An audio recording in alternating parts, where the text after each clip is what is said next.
Stand by. Stand by. Coffee's hot, frequency's alive. 145.430. You're listening to the morning hum. This is the Coffee Break Net. Steam rising but the sunrise glow. Signals bouncing nice and low. Foothill light and silicon sky. Morning check-ins rolling by. Call sign ready, mic in hand. Voices drifting through the band. RF dancing in the air. Someone's mobile somewhere out there. Heat up, drop your sign. One at a time. You're sounding fine. Sip so don't rush the day. Net control will lead the way. Coffee on the console. Radio's awake. Morning on the machine. Give and take.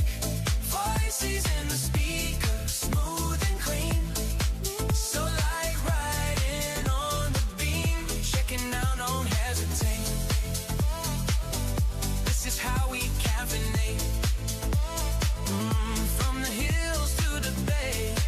W6EK Echo Kilo starts the day. Check here.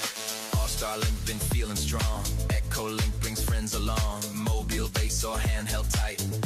Everyone sounding right. Morning traffic rolling through. Signal reports 5x2. Laughing in between the keys. Coffee cup and beeper R's. Mic drop, carry a tone. You're never really alone. One more round, take your place. Good vibes on the interface. Coffee on the console. Radio's awake. Morning on the machine. Give and take. Voices in the speaker. Smooth and clean. Sunlight riding on the beam.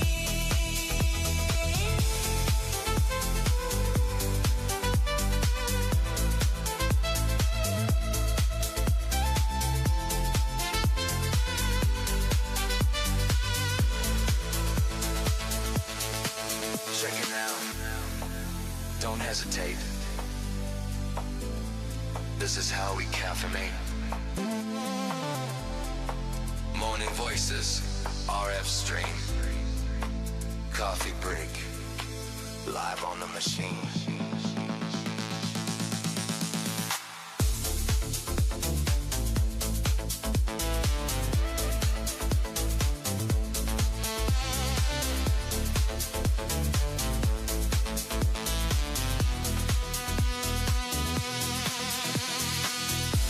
Good morning, operators. Stand by. Coffee's hot. Frequency's alive. Good morning, operators.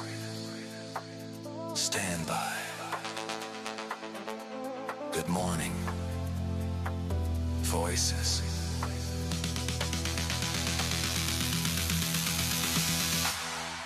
Stand by. Stand by.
Well, good morning, everyone. It is time for the Coffee Break Net. The Coffee Break Net is sponsored by the Sierra Foothills Amateur Radio Club on the W6EK Repeater, which is located in Auburn, California. I am Theta, W6EWF, and along with Gerry, W6E, we will be your net control hosts and conversation facilitators this morning. Let's do a round of in and outs for people who need to get their day started. It's out there. N6EKV, good morning. Good morning, Theta. W6EKW, mobile.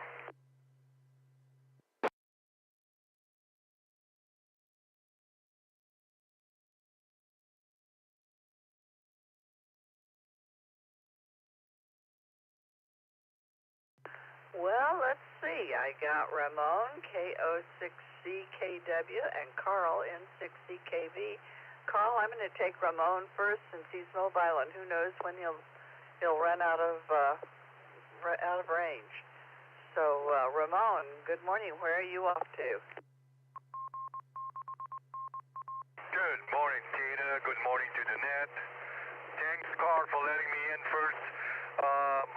I'm over here at Rockland Road on the way to downtown Sac. Thursday is my field day, so I have to go to different job sites. But I have a new toy, and I set it up on my vehicle. That's why I think it's appropriate that I break in the first time with you and Gerry. Back to you.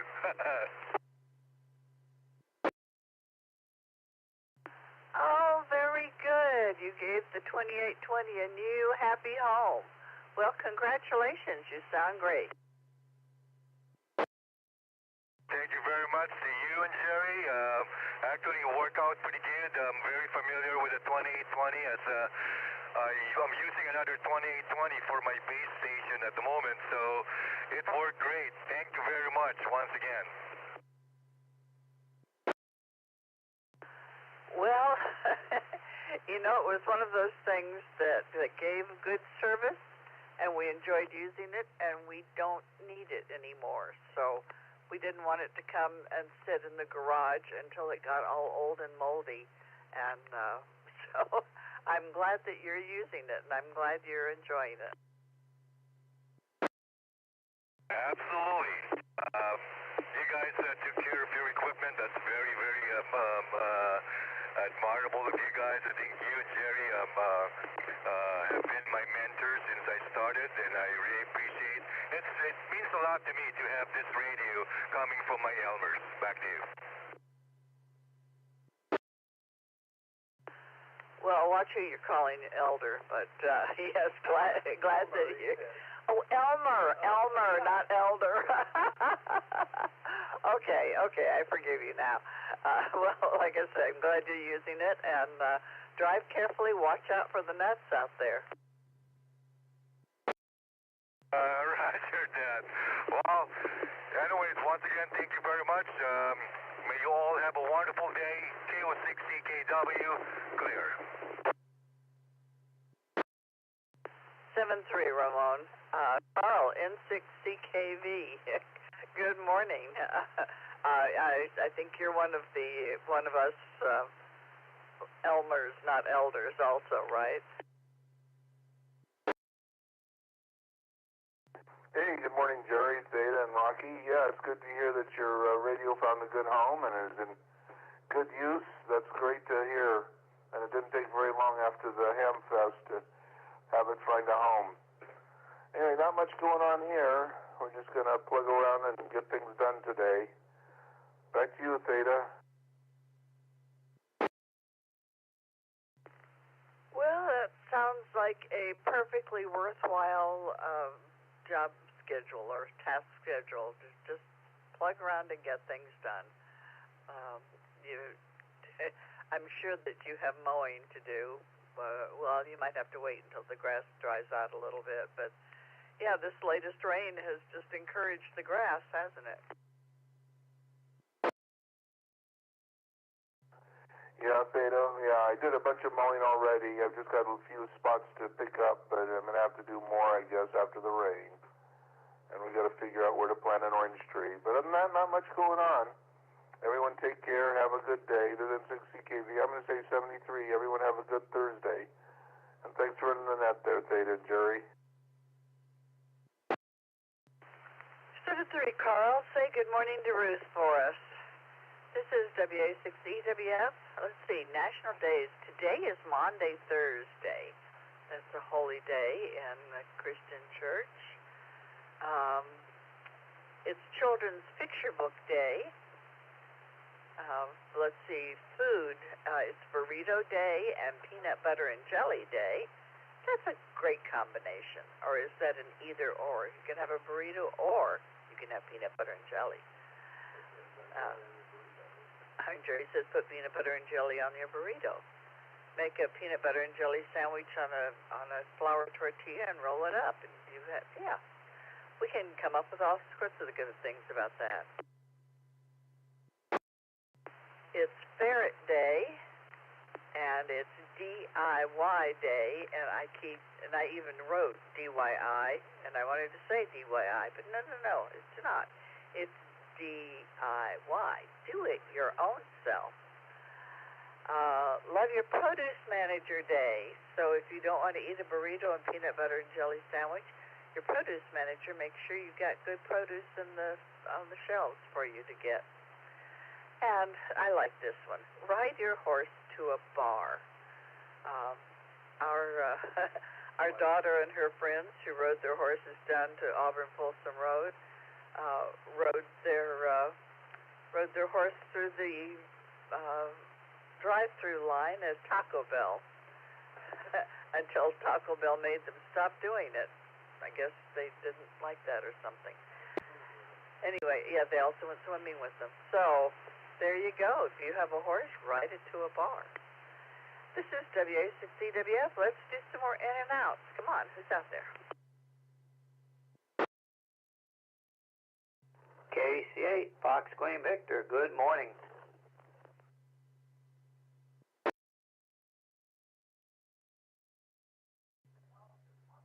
KJ5, Golf Whiskey November, good morning, Theta.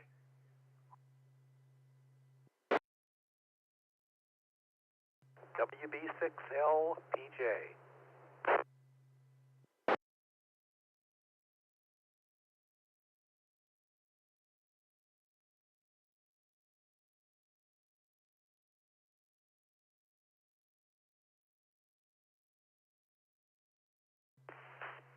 Well, let's see. I got you, Don, WB6LPJ, and Will, KJ5GWN, and Mark, KC8FQV.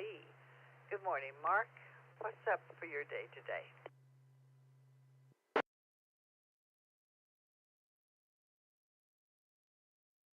Well, not a lot. Not too bad outside. When I looked earlier, when I got up real early this morning, it was 41. Then it was 43. I want to see what it is now, because that was an hour ago. Hour or two. And them hours can make a difference. Oh, wow. A good thing I walked in here. It's gone up 10 degrees since about 6:30 this morning. So, yeah, it's warming up. We're going to get up into the 75 range, I think, today they're talking about. Well, I got day now. I'm in the midst. I'm going to put a new load of insulin in. Yep, so I'll be doing that and getting that ready and do that, and I'll be able to go for another couple of days. Well, it's Good Friday already tomorrow, and Easter on Sunday. Well, where's this time going? Before we know it, they'll be splashing down on California, out there by San Diego somewhere with that rocket and that module. Yep, that took off last night. It looked beautiful. It's just so scary when you're watching. Well, it's just scary because you know what happened in '86 when they said, I was trying to think if they do a throttle up or not. Well, I did know that they do drop some of the rockets off of it, some of the solid ones. And that, when they said that throttle up in '86, that when life changed. And that was, just a scary thing. But once they get up there, I don't think there's any problem. Now they're just floating around out there and orbiting the Earth. So orbiting the Earth, orbiting the moon, and everything else went good for me yesterday. Checked into a lot of nets. Yeah, I was going to get to your net, and I didn't get to it. I think it starts at 7:30 your time. Was it the net night or was it the Zoom session? I think it was net night. So we sent it back to net KSFQV. Oh, yeah, we remember '86 well, not with fondness, but yes, it got up into the air. We're glad that they got safely launched. That does kind of make you breathless. It's bad enough if it blows up millions of dollars of equipment, but we don't want any more people getting blown up. Anyway, they're off on their adventure, and we are, we're kind of on our own adventure right here, I guess, on a very low and slow. Let's see, last night, we're not sure what happened. We were supposed to have an Elmer net, and it didn't happen. So that's one thing that we will have to find out about and let everyone know. Anyway, I'm glad you're going to have a nice warm day. You're actually going to be a little bit warmer than we are, but that will change. That will change. Well, you have a great day, Mark, and thanks for checking in.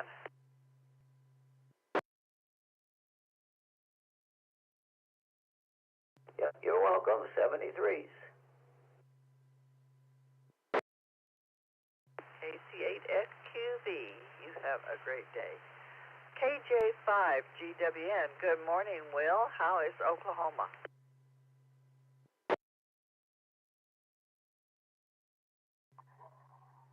Good morning, Theta.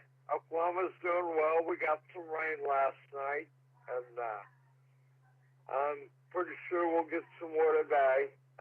I'm not going anywhere, so anyway, not really doing a whole lot today, just kind of doing some cleanup on my other phone. So anyway, I'm going to get back at it and listen to the net. This is KJ5, Golf Whiskey November, back to you.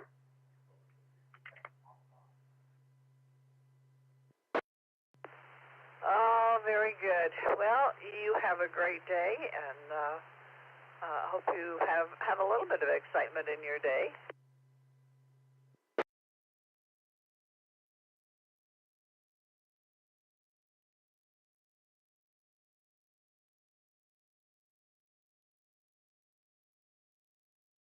Yeah, hopefully we get some excitement done and get things going. I've got possible HF rig being delivered to me.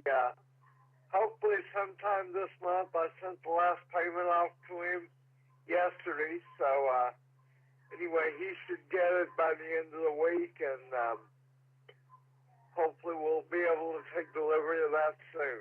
So anyway, back over to you, Theta. This is KJ5 Golf Whiskey November. We're clear and listening.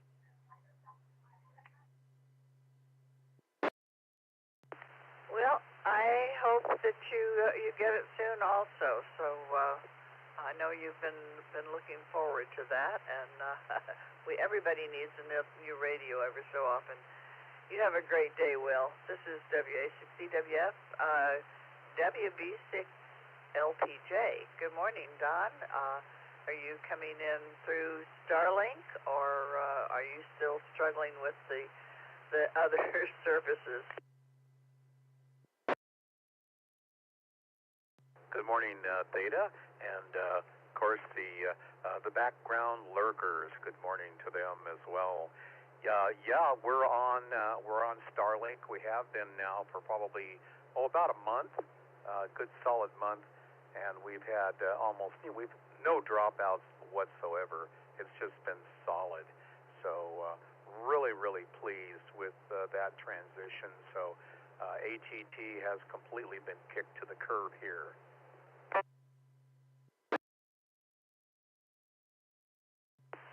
Oh, and they wonder why people don't want their service. You know, it's interesting because when I called to cancel, you know, they automatically assign you to a, what is it, the retention desk or whatever they call it. You know, in other words, we want to hang on to you. So, you know, they were trying their best, and then he asked the key question, you know, why are you transferring? And I said, well, you know, it's no secret that you're throwing out and getting rid of all the copper lines. I'm on a copper line, and there are no alternatives. What do you think? And he goes, yeah, let's get this paperwork started.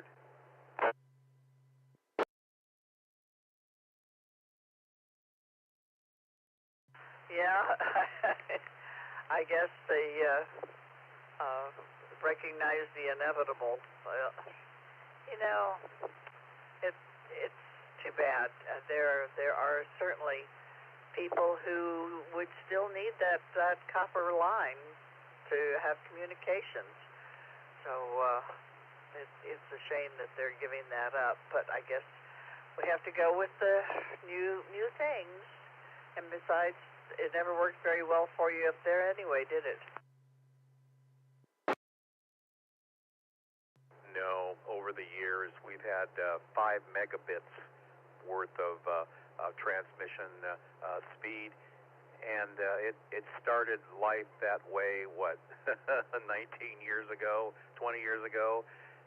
The speed has not increased, and the bill has probably gone up, 4 or 5-fold since then. So we actually, I convinced Michelle into the transition, because not knowing we could have, potential issues making that transition, but I told her and convinced her that if we canceled Vantage, which was a home phone number which we never answered, and we canceled AT&T, then going to StarLink, we actually saved, I think it was $3.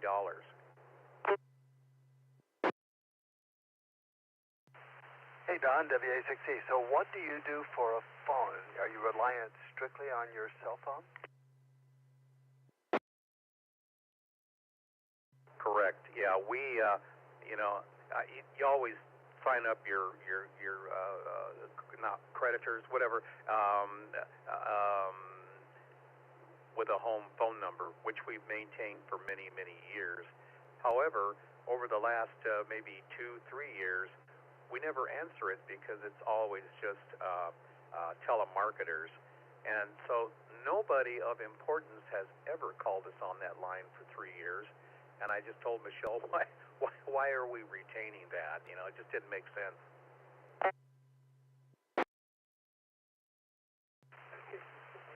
We had a similar situation. We have a phone number here that we've had for years and years, decades, and people still do call it. And so what I did was I ported it, I think that's the word, P-O-R-T, ported it to Google Voice. And the reason was that, number one, it was costing me $40 a month or so from AT&T or PacBell, whoever I was paying, to have this phone number that I rarely use. And we used our cell phones. So I cut that off, ported it over to Google Voice, and went into Google Voice and instructed Google Voice to forward calls that come in on that number to our cell phones, Theta's cell phone and my cell phone. And so if you call our old number, it rings on both of our cell phones, and whichever one of us answers it gets the call. And it's worked out so much. We still do get calls on there. They aren't necessarily junk calls and spam, but it's come in handy, and the price is right. Yeah, absolutely, and that makes perfect sense. And I think not that we've given any, in other words, we haven't told anybody that phone number, our home phone, has been canceled, and we've not heard anything from anybody. We always felt that one of our cell phones would ring if indeed somebody tried to call us on the home line. But yeah, definitely no loss to us. Yeah, so you're telling all your friends, don't call me on the 530-789-1829 number. That's just for spam, right? Exactly. Nobody ever called us on that home number. So it just, you know, if it's in the background and you don't think about it, it's like no big deal. But I think it was like, I don't know, Vonage. I want to say it was probably up to around $30 a month for it, and it just didn't make sense. So I finally convinced her, and there's been no change. You know, she hasn't mentioned anything one way or the other, and we have fast internet, and just absolutely can't complain anymore. And when you're home, you can use wireless calling on your cell phone, so it all works good. The communications that we have today are amazing. My daughter went down to New Zealand with her family for a week last week. And while she was down there, she was on her cell phone and messaging. You know, she might as well have been home. I couldn't tell the difference. It's just amazing. Absolutely, and you know, you think of all the young people walking around with their cell phones in their hands. You know, they just make the assumption that it's always been this way. I think for us, you folks as well as I, we know we've been around long enough to see this transition, and we can just really, really appreciate the way things are today. Oh, that's true. When I first became a ham, the idea of getting in my car and talking to somebody, you know, across the Bay Area or across the country, it was exciting. And today they take it for granted. Oh, well, that's progress. That is, absolutely. Well, I hope you got a chance to watch that launch of Artemis yesterday. That was just fantastic. And I admit, I just sat here on pins and needles. I was extremely nervous for some reason. But, you know, when you're sitting on the pile of the lowest bidders, there's just something about that. But, God, it was just a gorgeous launch. You know, and the other thing is, I guess they are on a free return trajectory, you know, around the moon and then back. They're on it sounds like a very committed 10-day course, which mid track, if they have anything major going on, I you know, it just doesn't sound like there's a quick return for them.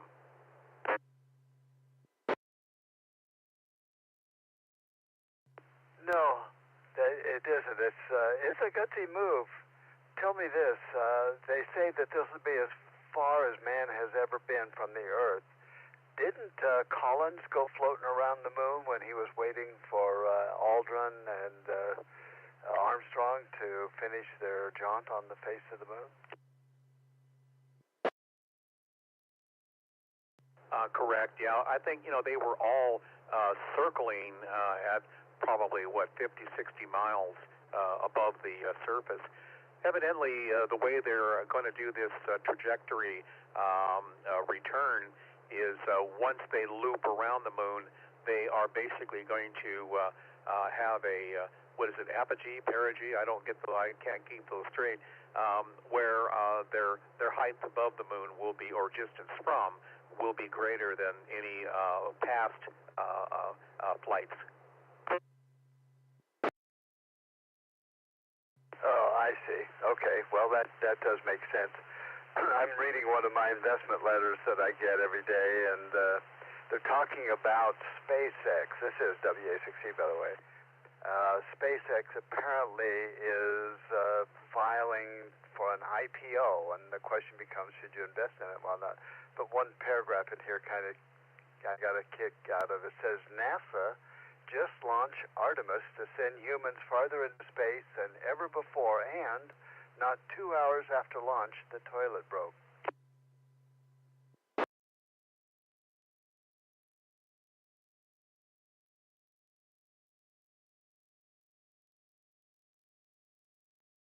got to turn that stupid ID off. Oh my gosh, I did not. Oh no, no. I did not hear that. Oh my God, oh. Yeah, there's nothing further about that, but the gist of the article is I'd rather on SpaceX, and this is a NASA trip, not a SpaceX trip. And for those of us who are Big Bang Theory advocates, the only thing we can say is Wallowitz!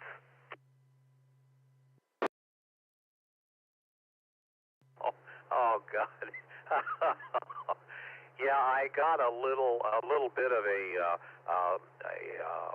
video of a compartment that they kind of surface, or I should say dive into to get away, have a little privacy kind of thing. But yeah, that's going to be one locker space that you probably won't be thrilled to go into after day one. Oh my God.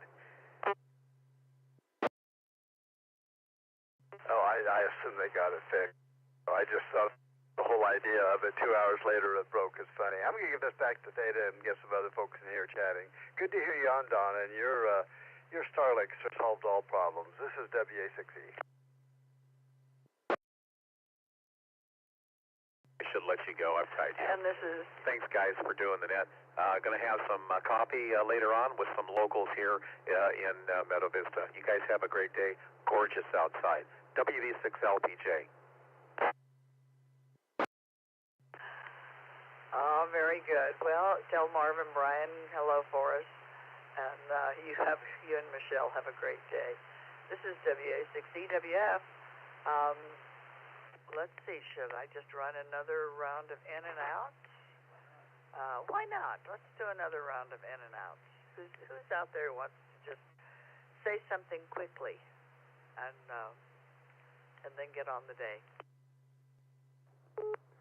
W6UAI. Hey, U6LUV, good morning.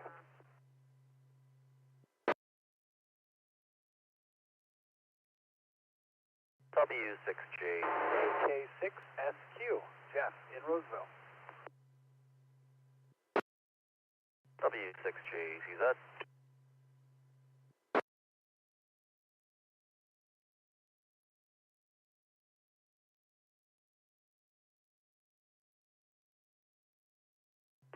Okay, let's see. There was a call that was SU, Jeff in Roseville.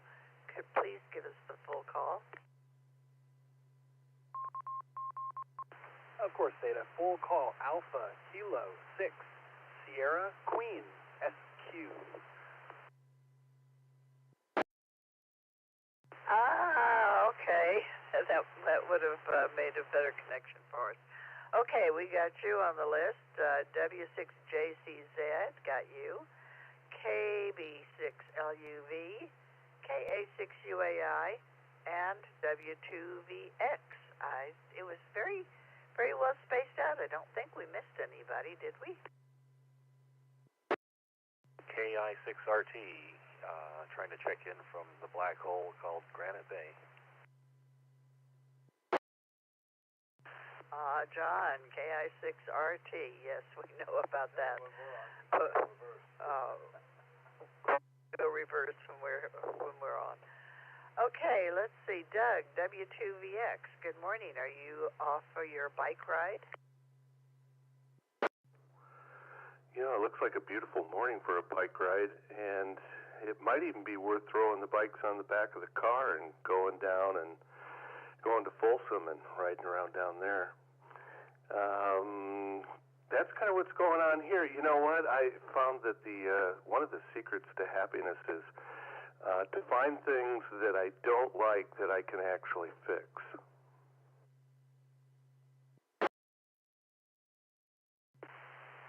That you can find things you don't like that you can actually fix, so that you do like them? Well, they give me a sense of accomplishment, and I don't feel defeated, and that opens up the world to all kinds of happy possibilities. 8 a.m. So what thing that you don't like have you managed to fix recently?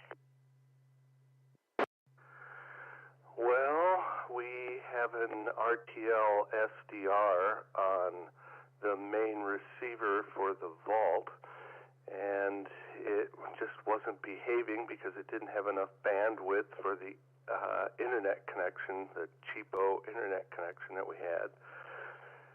So after investigation and cooperation with another person, it turned out that all I had to do was remotely upgrade, do a full upgrade of the operating system on the device that was hosting that service and not break it while doing the upgrade, because it's kind of like launching Artemis and having the toilet not work. After that, it's a shitty experience. And got that all done and put in some new drivers on the client, and voila, it worked last night, and so I felt really good about that.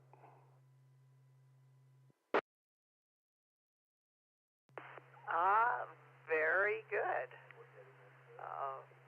We're definitely getting into all the receivers, so you done good, kiddo. Yeah, there it is. Validation of my theory. My theory is if you want to be happy,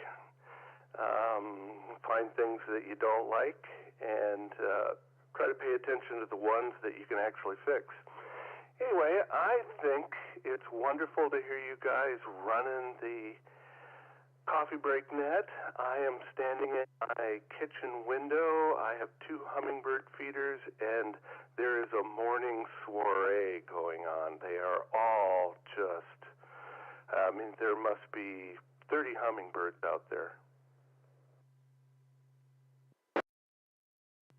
Well, this is the middle of the migration season for them. So yes, I have seen 2 or 3 at a time at mine, but there have to be more because it is getting sucked dry by the end of the day.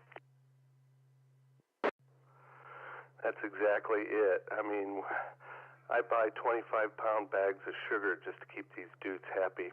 Teresa loves them too, outside the kitchen window.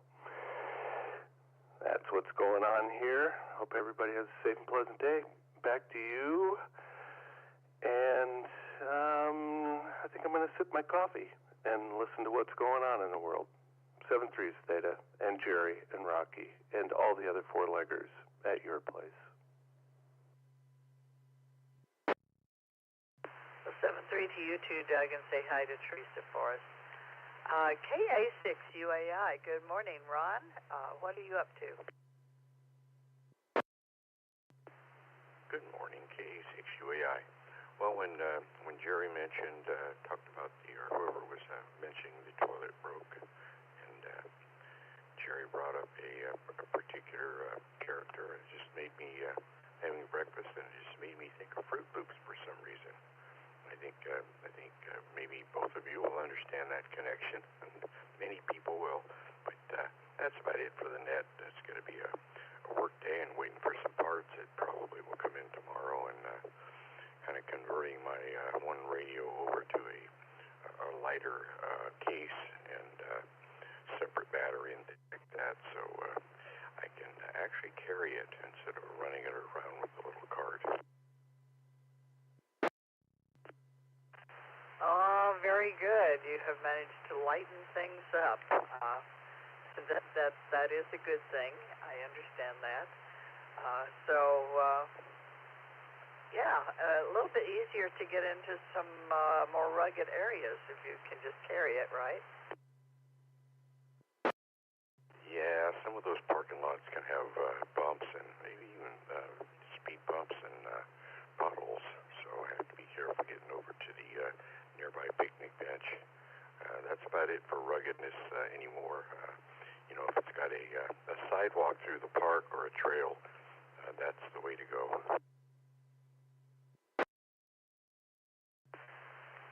Very good. Well, that sounds like a good upgrade, Ron. So I go out and do some photos, and yes, Fruit Loops. And for those of you who do not understand what we're talking about, all I can say is go find The Big Bang Theory and start at season 1 and just watch it. I won't even reference you to a particular episode because you have to have the whole Big Bang experience. And if there was ever a crowd of people who could appreciate that series, it's this group. Yes, I thought I would ring up the nickname and maybe the drawings so people can think about the face drawings. Anyway, I'm going to let you get back to that. I'm going to finish my breakfast and get down the hall. K6UAI. Everyone have a great day. 7-3. You too, Ron, and you made us laugh. KB6LUV. Good morning, Brett. Good morning. Excuse me. Good morning, Theta, Gerry, Rocky, and everybody else out there in Coffee Break Net land. Theta, I'm glad to hear your voice. Last I heard, this past weekend, Gerry was taking you to the train station, so I'm glad that I actually saw you at the train station. Hi.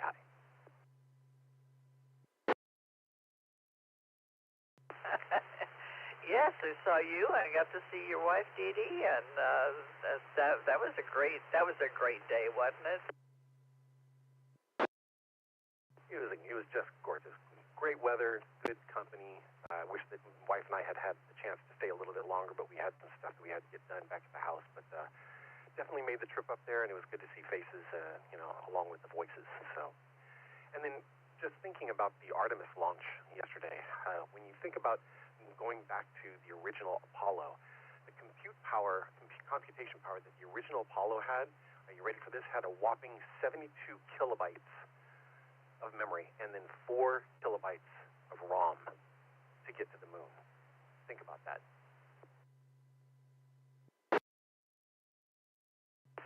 Oh, yeah, I remember my dad was stationed at Redstone Arsenal when they were full balls to the wall trying to get these things going, and there were multiple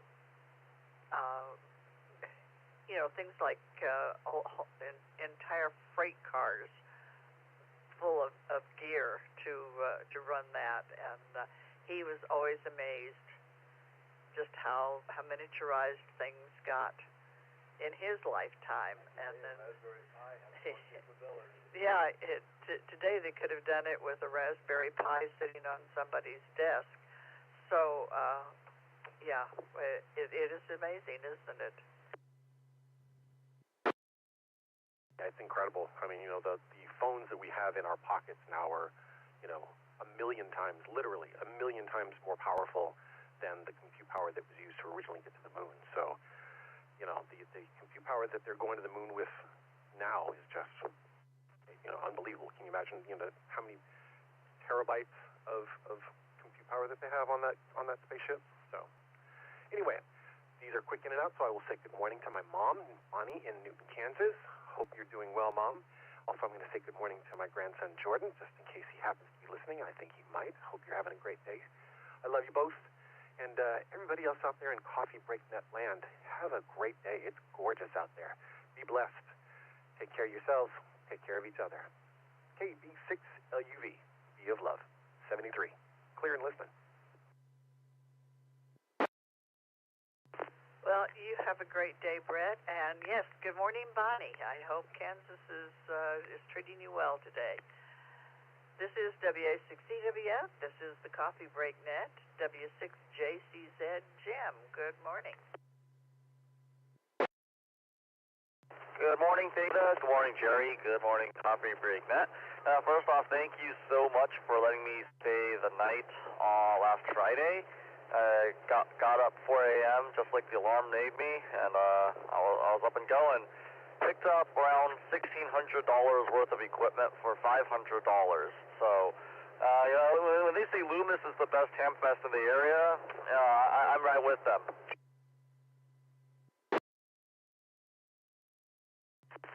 Very good. It's always nice to hear somebody who gets a good shopping day in. And yes, it was a pleasure having you stay with us, and that tea that you brought me is delicious. Thank you so much for that. I'm enjoying that. Yeah, I'm glad you're liking it. I got a whole bunch on my trip earlier this year, so it's always nice to share the love.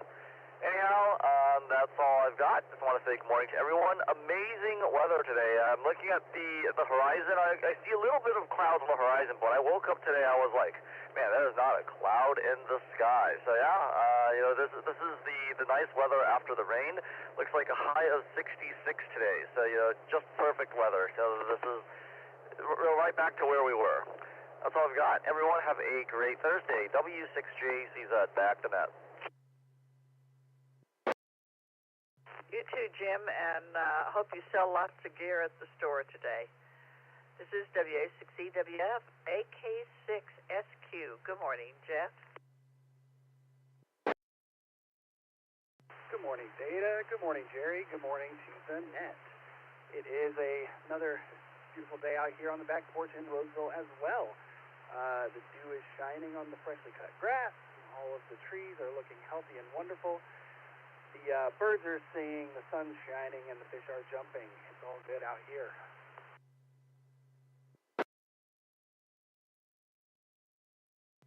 It is a lovely day. I'm looking out the sliding glass door over Gerry's shoulder, and it's beautiful blue sky, and everything is sparkling. I think because everything's wet, but so it makes everything sparkle. It looks like it's all been washed clean. Yeah, this looks particularly beautiful right here when I walked out on the porch, just kind of noticing it for the first time today. Everyone's been saying it, you hear it, and then you see it, and it's a little different story.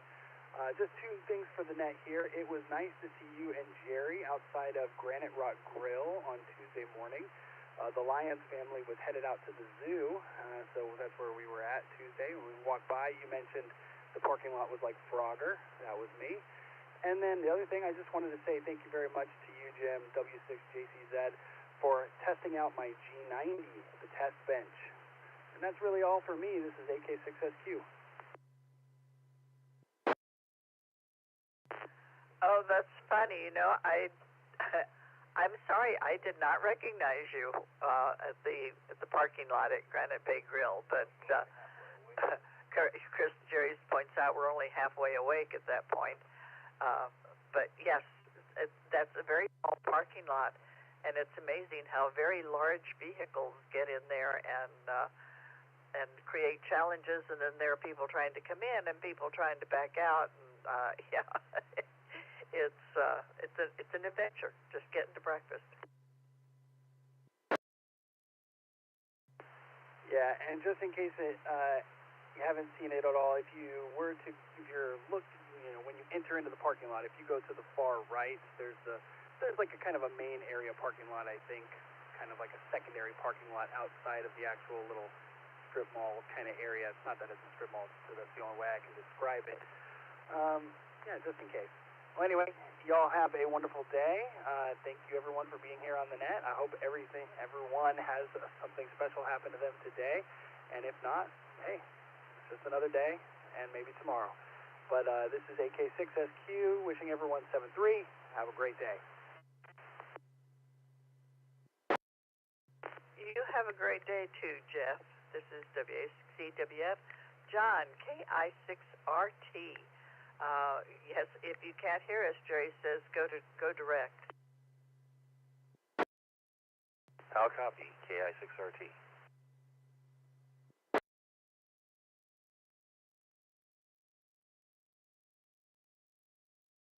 Hey, So you're getting in fine. I don't think that they may have solved the black hole of Rockland or Granite Bay problems. So yeah, you've got no problem. All right, I'm glad I'm getting in. It is a mystery of life. I mean, maybe I need to keep that 12-element 2-meter Yagi and point it at the Rockland receiver. Hi. Anyways, not a whole much to add other than I was cracking up this morning. There was a joke running around. The thing is now that the Artemis 2 is on the way to the moon, we've got 10 days to all get into Planet of the Apes costumes, so when they come back to the planet, they'll think something has changed. What do you think?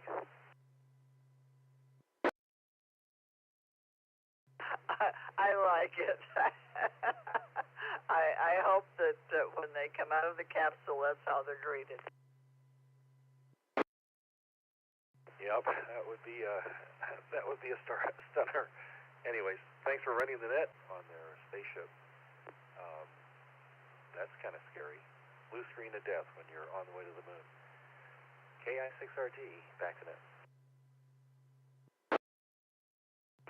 That article that I was reading, that I read from about the toilet, the gist of it was, it's 2 hours into the flight already they're having problems, but this is because it was built by NASA, and maybe SpaceX should have been the supplier for this mission.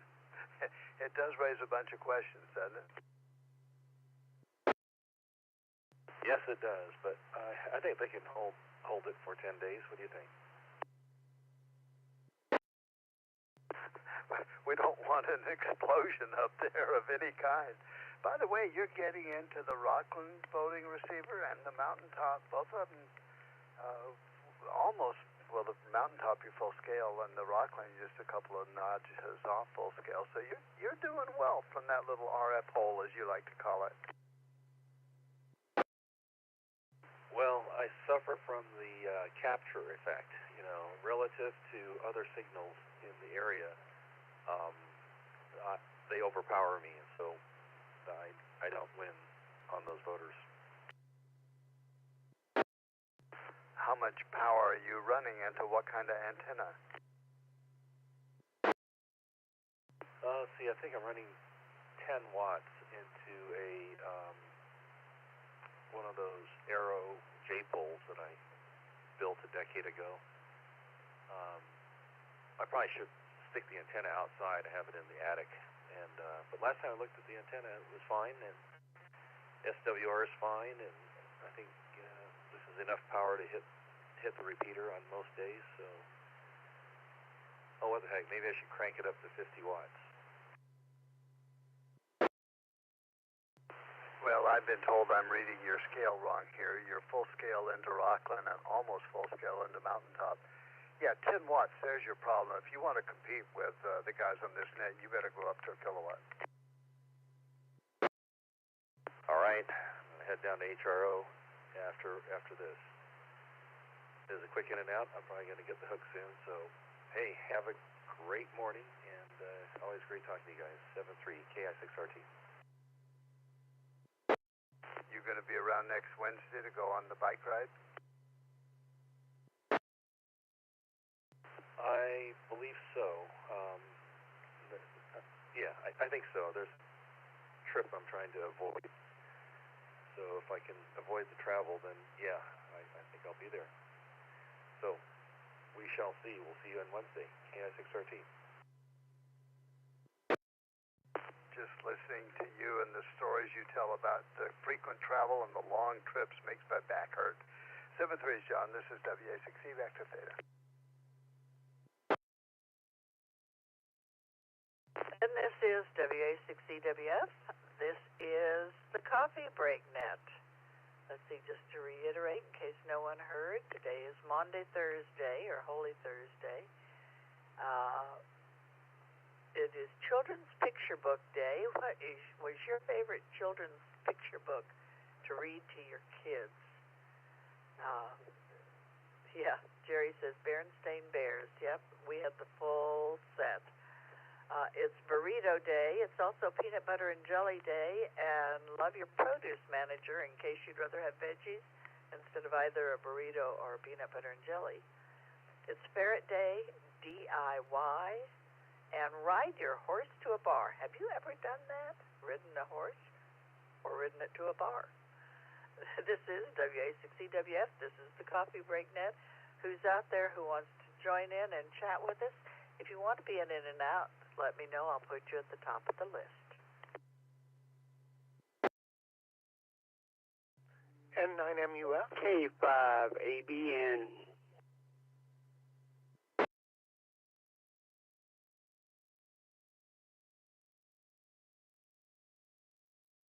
KD3AJN, Kilo Delta 3, Alpha Juliet November, in and out.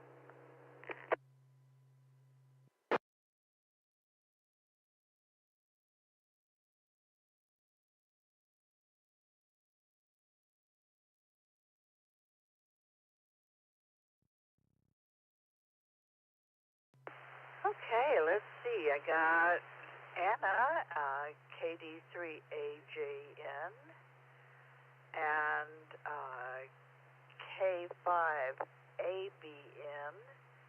I got you in there, and N9MUF. Anna, I think, is my only in and out, so KD3AJN. Good morning, Anna.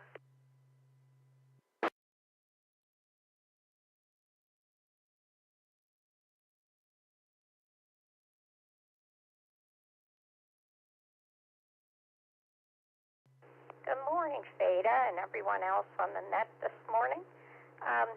My favorite book to read to the kids was always Brown Bear. Brown Bear, Brown Bear, what do you see? I see a red bird looking at me. And it continues on and on, but it's a really good book. Not too much going on today. We're going out later to hear some music. A guy and his two daughters sing and play, and it's going to be a really good time. So that's what we're doing today.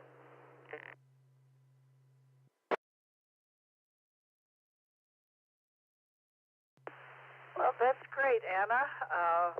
What kind of music do they play, or have you not heard them before?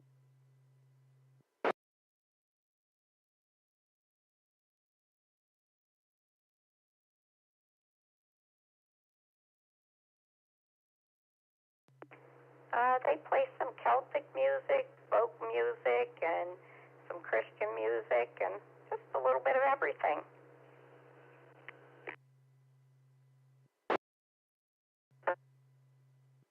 Well, that sounds like something that I would enjoy too.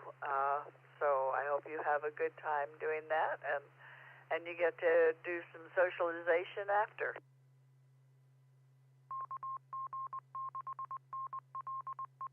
Oh, we're going to go before and have dinner with our friend that's picking us up, and we're going to pick up his mom, who is in her 90s, and she really enjoys the music.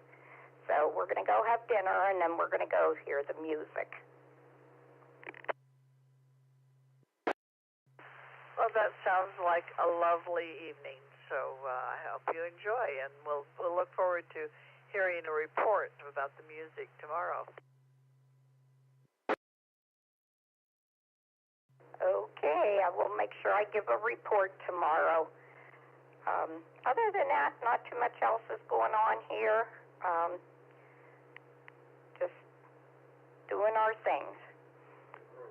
Putting the groceries away, Ray said. So, everybody have a good day and stay safe. KD3AJN. You too, Anna, and enjoy your outing tonight. Daniel, N9MUF, good morning. Good morning, Theta, Gerry, and the net. Mark has definitely given us some bad weather today. We've got cloudy skies, it's chilly, and we're supposed to have heavy winds and thunderstorms later on this evening.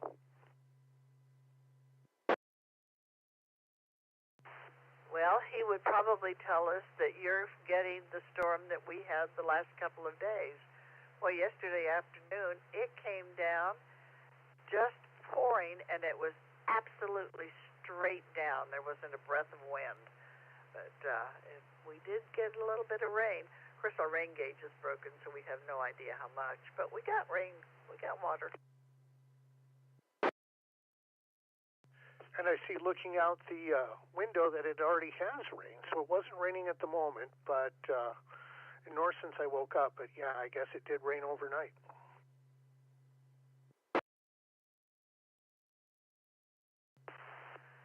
Well,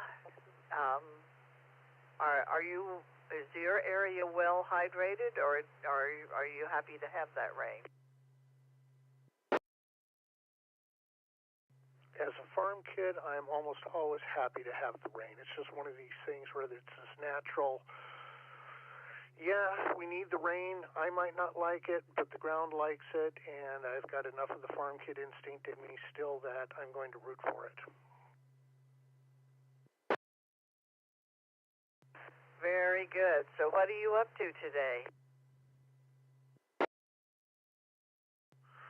Oh, just little bits of cleaning, job search, of course, and I've got an interview this afternoon, so things are moving along well in that regard. Probably spend a fair amount of time scritching and loving on a little Putum Tatum who is approaching me as soon as she heard your voice, and getting ready for Holy Week. I won't be able to get to the services until the Easter Vigil. I've got a commitment tonight, and then the vocalist in our band is Jewish, and she's invited us to join her for the Seder tomorrow night.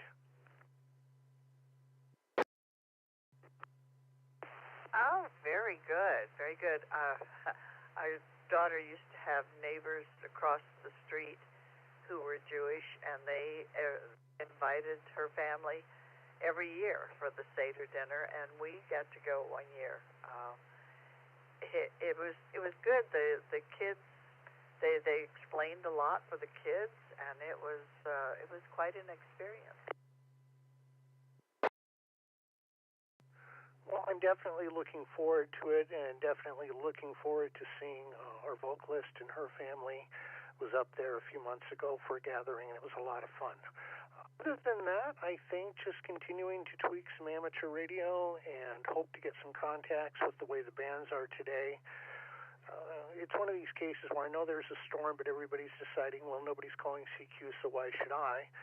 And it's a little hard to listen to the net and work CW at the same time, so that's going to have to wait until the afternoon.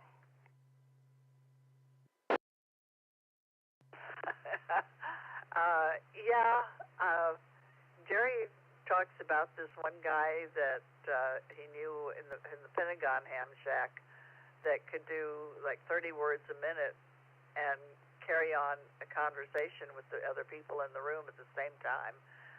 But it strikes me that is a rare and long-developed skill. So, it's like a foreign language, and you're trying to talk two foreign languages at the same time. Well, I think it's like a lot of skills. I mean, remember when you were learning how to drive and, don't chat with other people in the car, don't do anything else, don't eat, don't drink, don't anything, and now you're sitting there driving down the road, eating a burger and having a conversation with everybody that's in the car and adjusting the air conditioning all at once.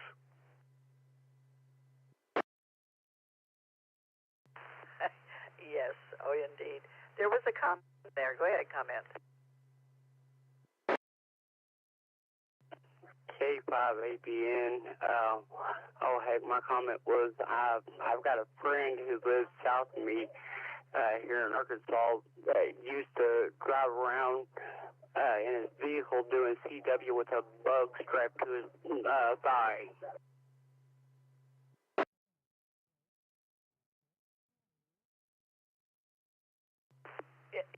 That's almost terrifying. Yeah, I'll get right back to you, Travis. We'll find out more about that. Let's see. You're doing CW after the net, right? Right, Daniel? The CW will wait until after the net. I always enjoy listening to the entire net, enjoy the conversations, so I've got a choice, CW or the net. I'm not at the point where I can walk and chew gum at the same time with that. I think it's a lot like music. You look at people who play organ, and they're working a bass line with their feet while they're playing two different manuals. I'm playing guitar and bass with my feet, or people who are playing complex drum patterns. and it's just a matter of practice and being able to incorporate it into what you're doing. And none of us can do that in any of those fields starting out, but we learn to coordinate. Also, think about how many kids today would have trouble coordinating their feet with a stick shift. Morning, Daniel. This is Gerry, W6EK. Yeah, the stick shift is the millennial anti-theft device. I'm the organist for our church over here, and you mentioned the pedals, and somehow it just seemed natural to me. It's a dance. I was trained on the pipe organ and used to play one at a pizza place, and when I don't have the pedals, it just seems backwards to me. If you're a musician, and I believe you are, you know the dance. I can tell you when I've hit something wrong without even hearing it, because it doesn't feel right. But yeah, after I got trained on it, the pedals, without paying it with the pedals, it just seems so wrong. I get that very much, Gerry. We've got a Hammond C3 downstairs, and my music partner doesn't play with his feet, but I do. And I also play a MIDI bass pedal setup to trigger a Moog, a Moog subsequent if he's too busy to play. So I very much getting that particular dance in the feel. I find that for me, though, I cannot do it with any shoes on. I've got to do it either one in bare feet.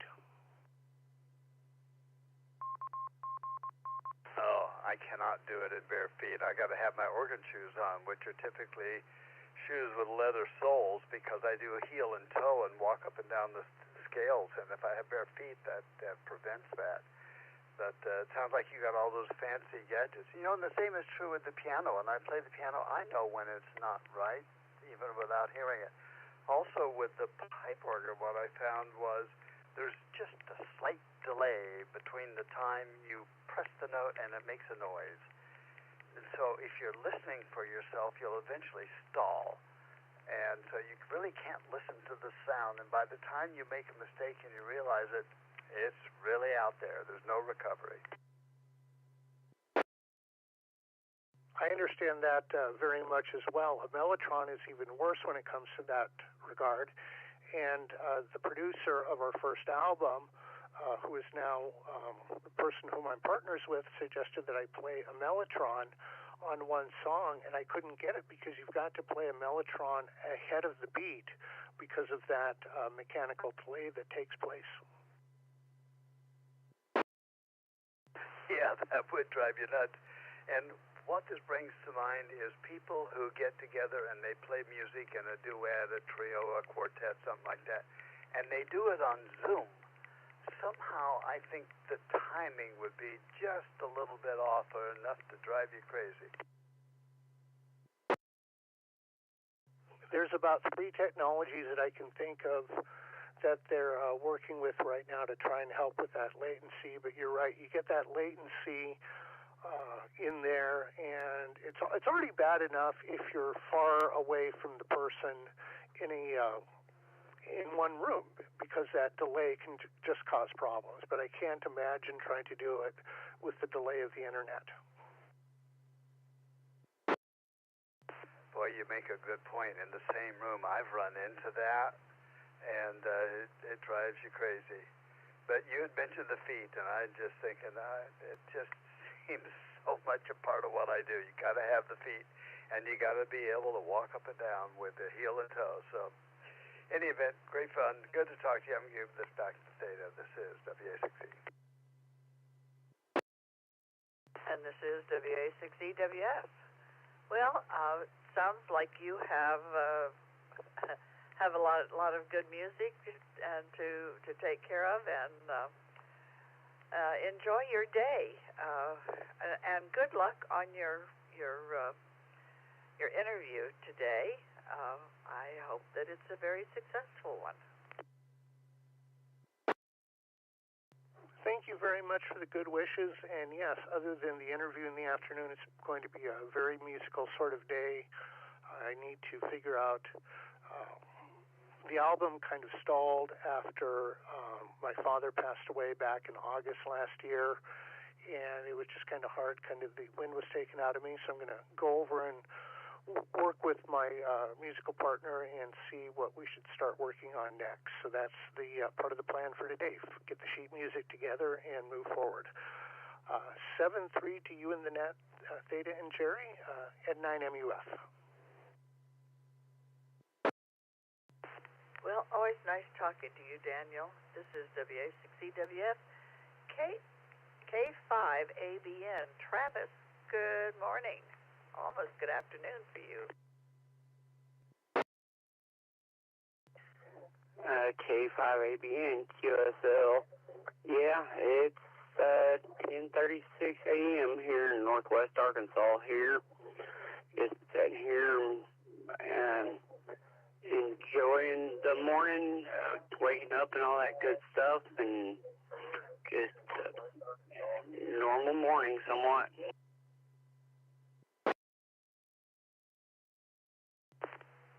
Very good, very good. Well, what do you have planned for your day?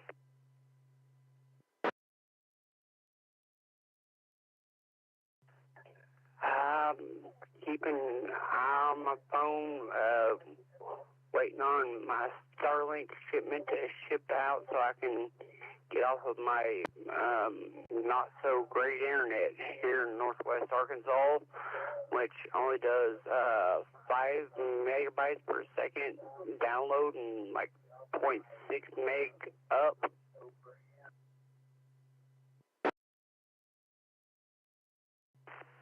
Wow, well, you'd almost do better just to be pounding out on a CW on a hollow log, huh? That's pretty sad. You will love your StarLink. We've used StarLink out in the middle of desert, in the middle of nowhere, and it's been just absolutely solid. So it's going to make you so happy.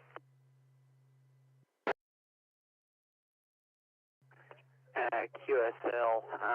I actually have a nickname for my phone company that provides the internet, but I'm not exactly going to say it because it's not exactly appropriate for over the air.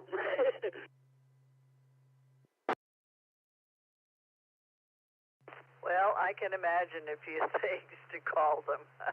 They're charging you the big bucks and giving you no support whatsoever.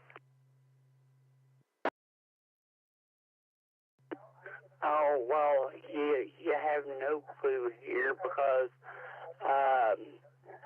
for 2 phone lines and 2 internets, because I can literally suck 1 internet connection dry by myself here with my custom computer, but it's like $170 and 16 cents, I believe.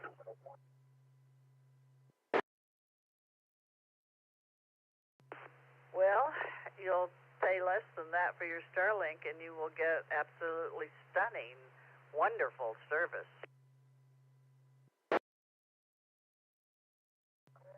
Oh, that's why when I seen that they had a promotion going on for my area to where if you get in on it and stay with them, you basically get to use basically rent the equipment, but as long as you pay your bill, you get to keep using the equipment. But yeah, back to my friend who does CW. He can do. He doesn't do CW mobile anymore, but he can do like 52 to 53 words max per second, if I remember correctly, is what it is. And he's comfortable at 45 to 47.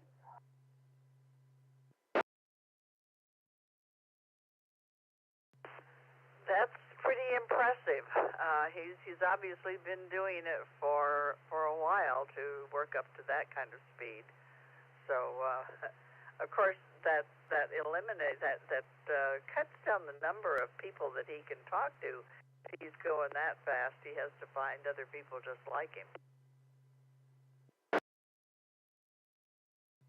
I just know that's how much he can do. I know that he doesn't do that all the time because I think he's one of the few people that actually adjusts for other people and all that good stuff.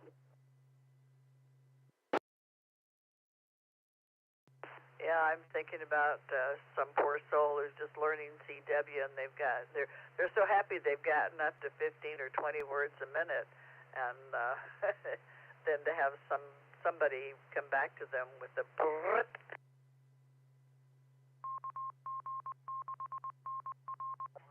Yeah, I've seen in person during field day doing CW, and he's was just wow.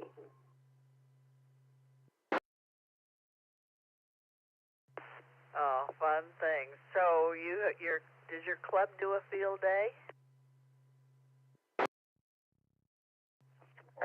Don't exactly have a club that I'm aware of here in Newton County, Arkansas. But the closest club that I know of is north of me in Harrison, Arkansas. But the one that he is a part of is south of me, down around Dover, Russellville, Arkansas. If I remember right, the call sign for the club is Kilo 5 Papa X-Ray Papa.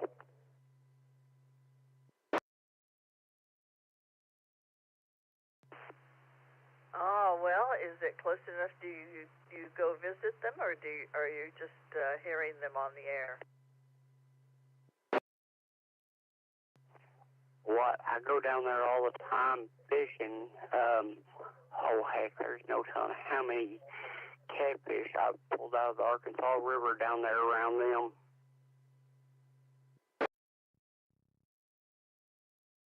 Oh, hopefully you do it with a line and bait, and you don't go noodling for them. Oh, I do not. I'm just like no thanks on the noodling. The closest thing that I do that's even close to that is jug lining, and that's just pulling noodles with a piece of PVC pipe out there with a line attached to them and hooks.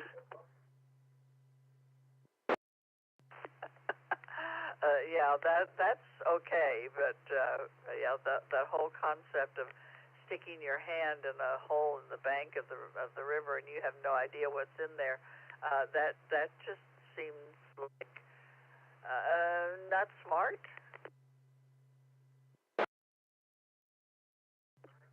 No, especially when there's everything from cottonmouths, snapping turtles, and just in general, no guarantee of what might be in the hole as well. Besides that, like a freaking log that's just that you don't feel going in, and you try to come back out and your arm get caught and stuck.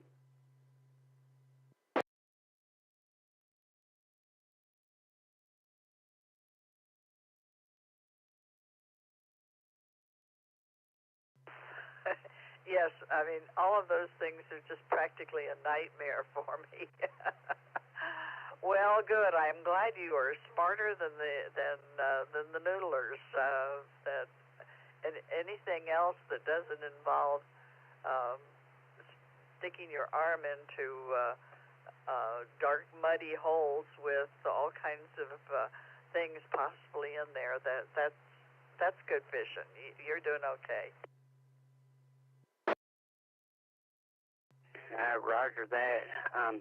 Actually, I'm kind of a youngster as far as the hobby goes, considering I was born in '92 and only 33 years old here.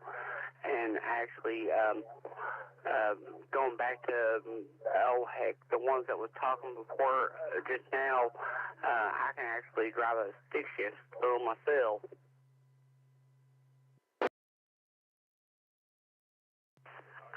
Our grandson was, for his first car, he was determined to get a stick shift, and he wanted a Ford Explorer, and he wanted it to be a stick shift, and they had to kind of look all over the western U.S. to find one.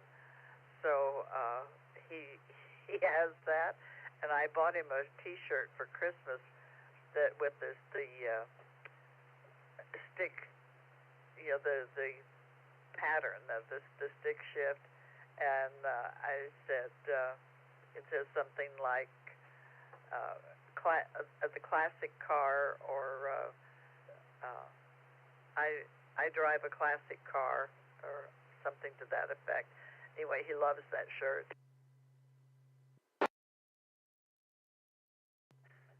Roger that, but yeah, you're not going to find, around my area you might find a few, but I was going to say you're not going to find a lot my age, probably in the California area that can even drive a stick shift that I'm aware of.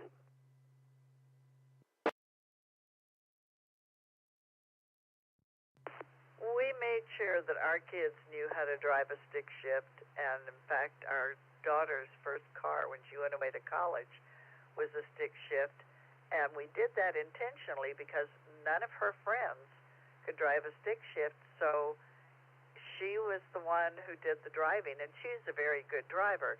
Some of her friends, not so much. So this way we had some confidence that at least there was somebody competent behind the wheel.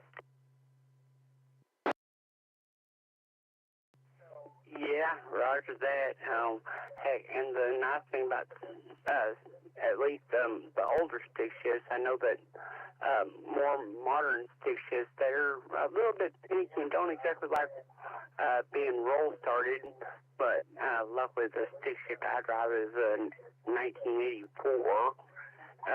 But oh heck, I've been out activating POTA before and had people stop by and be like, "You're not worried about the battery dying on you?" I'm like, "What? It's stick shift, and there's a hill right there. I can get the sucker rolling down through here and pop the clutch on it." And they have no idea what you're talking about.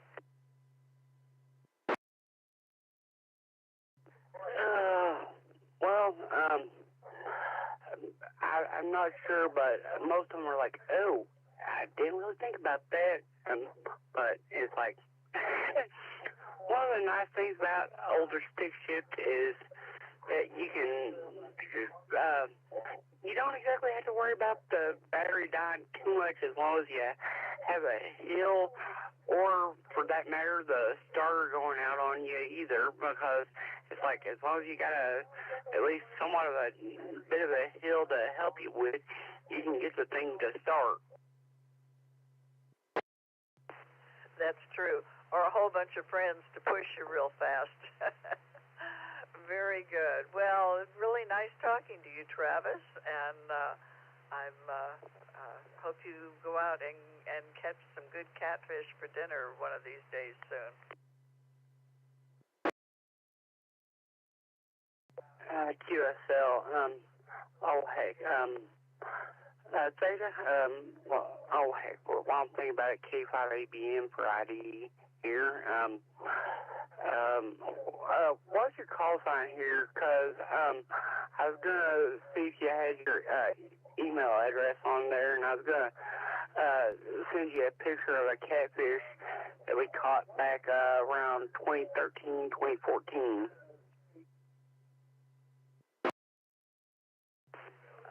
I don't think I have my email address on QRZ, but you can send it to WA6E@ARRL.org.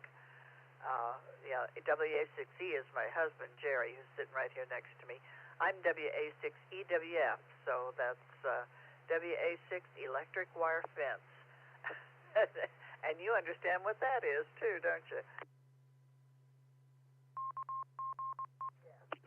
Oh, yes, indeed.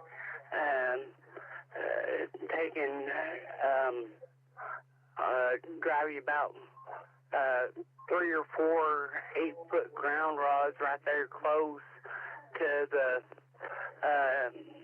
fence charger, And if it's a big enough fish charger, by golly, you definitely don't want to touch that sucker. What was the call sign again for your husband? If I remember right, it was Whiskey Alpha 6 Electric Fence, I believe is what you said, at Alpha Romeo Lima.org or something like that. He's Whiskey Alpha 6 Echo, and that's it. So the W6E at AllStarLink.org. You can send it to him through that.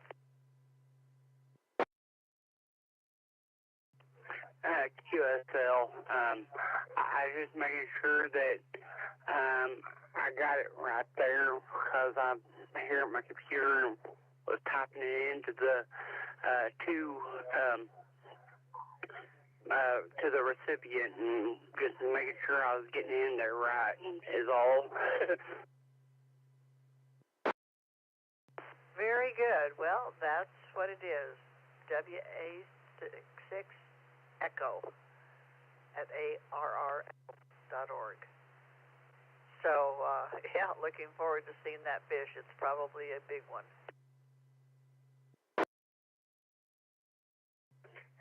QSL. I'm gonna put in the subject line catfish picture for wife.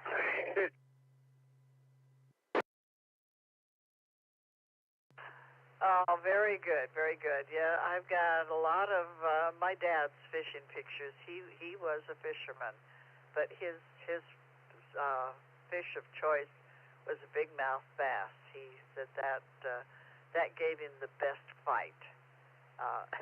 And I said, well, sometime you should go to Florida and go out on a boat and go up for some of the big things, marlin and stuff. Because no, I get seasick. So he's okay on a lake, but not out on the ocean. So yeah, he liked to go catch bass.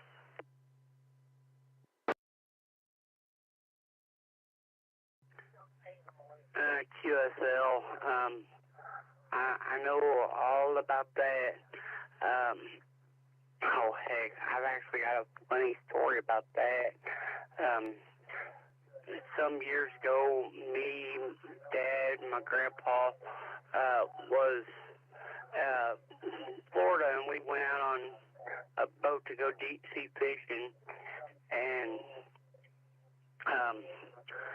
heck, the whole trip out there, I was just fine myself,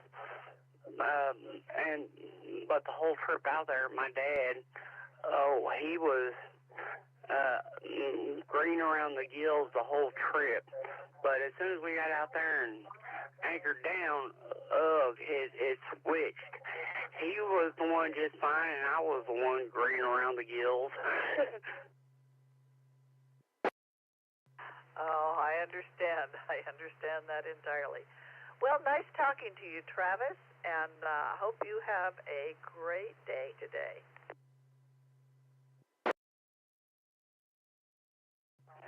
QSL, well, after I get through sending these to you here, I'm going to go out here and do some work in the garage of working on the little 84 Nissan truck. Oh, very good. Well, I hope you are successful in working on that. Isn't it nice that you have a car you can work on? What? The nice thing is, you got all those stupid electronics that make it a royal pain to have to deal with working on. But I've talked long enough here. I'm going to say 73 and let the next person in here. Well, 73, Travis, a pleasure to talk to you. This is W6EK. This has been, or this is still, This is definitely still the Coffee Break Net. Who else do we have out there who wants to join in and chat with us about all kinds of subjects? Now we've got fish and Planet of the Apes. So who's out there? K06TH, good morning. K6DCL, good morning.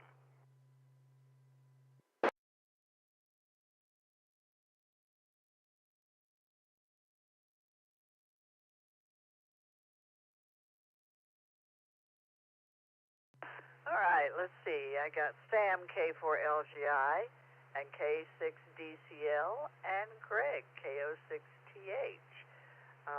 Let's see. Sam, were you in and out?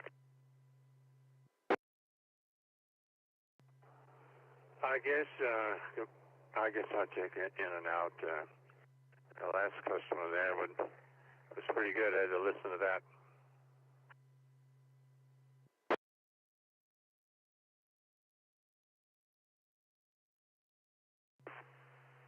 Very good. So, Sam, how is Denver today?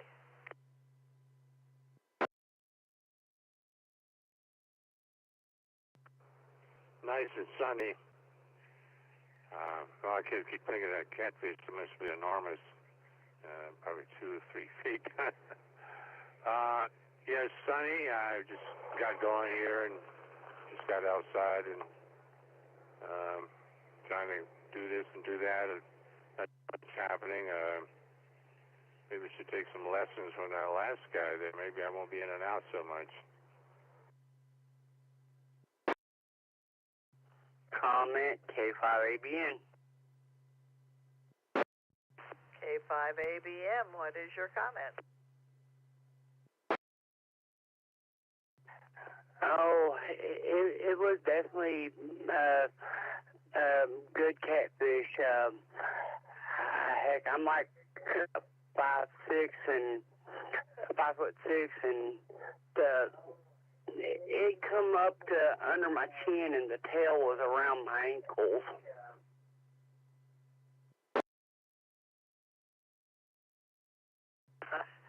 So, Sam, have you ever hauled in a fish that big? That's impressive. No, that takes a record. Some kind of a record. I'm sure I don't think I've ever seen anything that big on the internet even. So, well, I just got outside here this morning. It's nice and sunny, and I got some olive oil that just came in down to the post office. I'm waiting to run down to the post office and get that olive oil. I won't hang on here. I won't drag it out. I'll see you later and in and out. And I'll try to live up to my word here. K4LGI, thank you.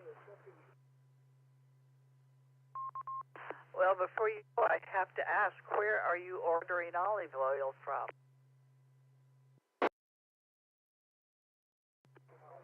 I ordered through the internet, Amazon, Marrakesh, Morocco.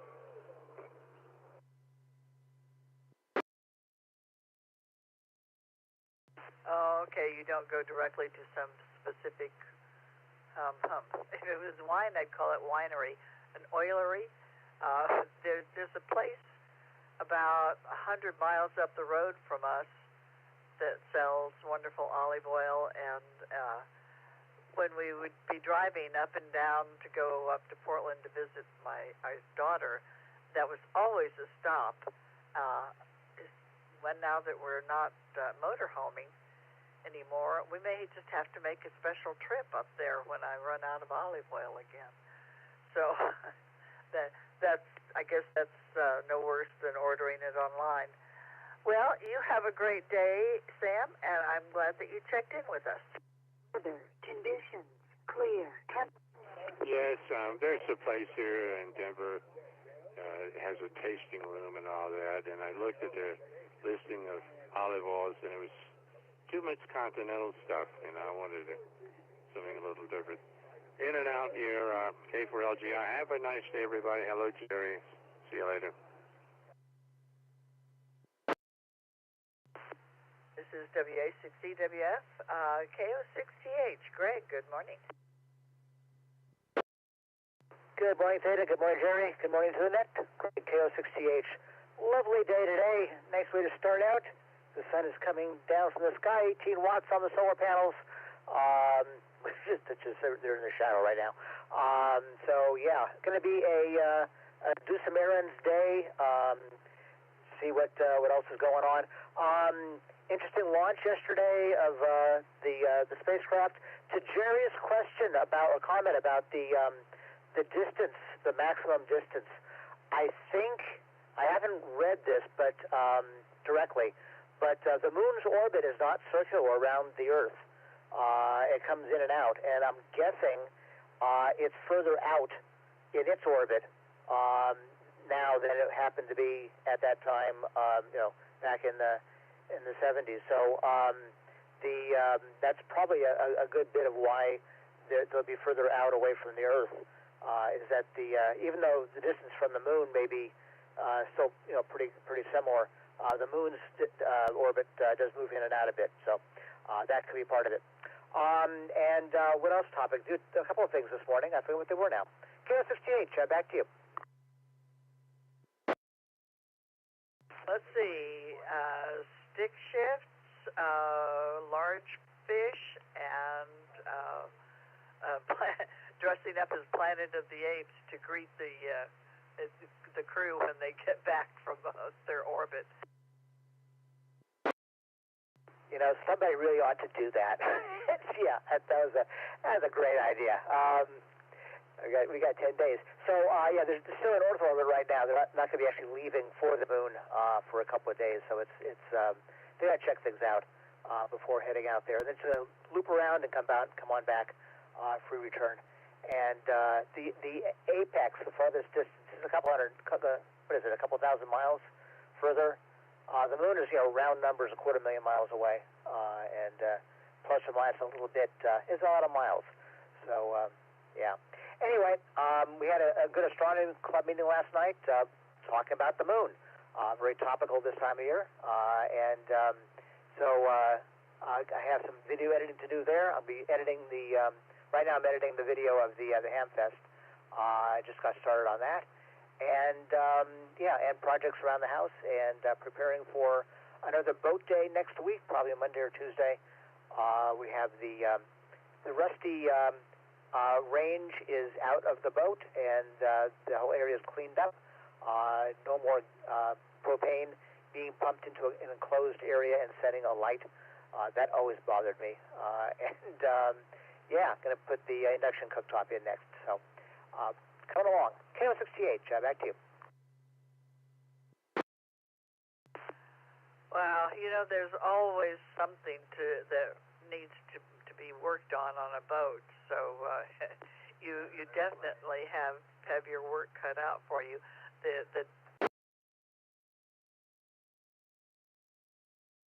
And good morning to the repeater, KO6TH. That was kind of the original plan. I want to get the diesel engine out of there and get an electric conversion. Also, this time of year is not good for going up the river. There are 4 drawbridges you have to go underneath. And of course, with the sail, the mast sticking up, they got to open that drawbridge for you, and they don't do it on a casual basis until summertime. You have to phone ahead and make arrangements for someone to drive over there and push the button. Or crank the drawbridge or whatever they do to raise the what is that? What was the command back in medieval times to raise the drawbridge? So that's not going to happen until summertime. 4 or 5 bridges, Walnut Grove, and there's a bunch of them. So that's still possible. The community is different, though. A sailboat on the upper Sacramento is like, you're not from around here, are you? So I got to think about that.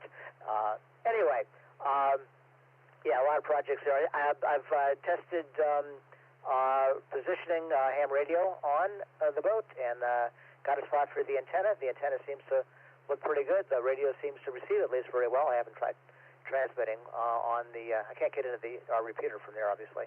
But yeah, and the AM/FM CD player is now a modern in-dash unit, automobile thing. I have probably the only sailboat out there with Apple CarPlay and Android Auto. KO6DH, back to you. Morning, Greg. W6EK. Well, that's a lot of work done on your boat. Last time, if I recall right, were you taking it down to Richmond or around the corner or something like that to have it hauled out and maybe the bottom scraped? Was there some of that going on? Well, the boat right now is in Point Richmond. That's where the berth is, and right around the corner is a shipyard, KKMI, and there's also Svensson's or something, and there's a couple of places right around there that do that kind of work. That is trying to get that plan settled. I left a note for KKMI. They did the work last time and did a good job.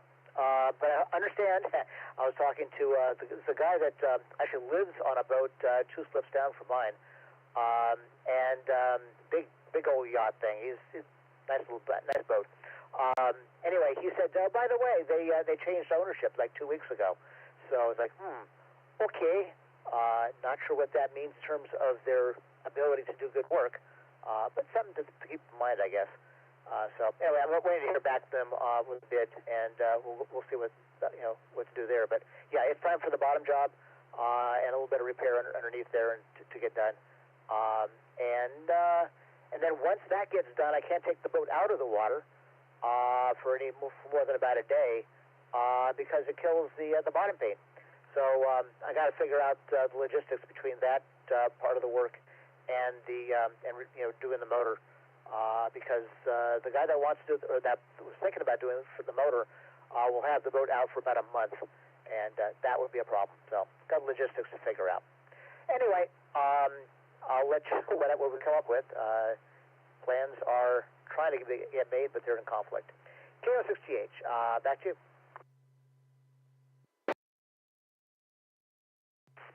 Yeah, your life was getting much too simple, so you needed to introduce a little chaos into it, and you seem to have succeeded. If you're lucky, the only thing that will change with the new owners is the name of the payee on your check. Otherwise, all will be the same, and you'll have the same experienced guys there to do all the work. I didn't know that you couldn't take the boat out of the water. I didn't realize that the bottom paint was active in any way. My parents had a big house, but I'll send you a picture that we kept in Tiki Lagoon. That's just off the San Joaquin River, about 12 miles downriver from the Stockton end. And our big thing was we had to watch salt water because we had 160-degree thermostats in the engines, and if you went in the salt water, you had to put them down to 140. So apparently your bottom paint, of course, you're in salt water where you are, aren't you? Yeah, definitely salt water right now. It's on the San Francisco Bay. The kind of bottom paint makes the difference, and what's on there right now is called Trinidad, I believe, and that one apparently you can't take out of the water once it gets wet. So you can, but it loses its effectiveness if it dries out for more than about a day. Anyway, I didn't know that until I started. I called them to make arrangements, and I said, yeah, by the way, don't take the boat out of the water. So, okay, I just learned something, and you're right. I was looking for something to keep the mind active, and this is definitely doing that. So, Tiki Lagoon. Oh, okay. Stockton, California. Looks kind of cute. Quite a big area. Anyway, So we'll see. I may move. I'm probably going to end up moving the boat up to a place like Benicia. I think this is the top of the list right now. One bridge toll closer to here, and they have other services that this marina doesn't have. But then it's farther from places of interest on San Francisco Bay. So there's trade-offs. And then, of course, getting it way up the river will certainly make it a whole lot more convenient for me to get to it and actually take it out. Yeah. Anyway, on with the day. KO6TH, back to you. Yeah, the Tiki Lagoon is spelled T-I-K-I, and it was between the river, San Joaquin River, and Turner Cut. We didn't see many sailboats down that way. By and large, it was mostly powered boats. I Googled Trinidad bottom paint, well-known line of paint. It says, commonly used on boats that stay in the water for long periods of time to prevent growth like algae, barnacles, and slime, contains a very high copper content. I believe you watch the Winds. Have you been following along with them and their travails with their new boat?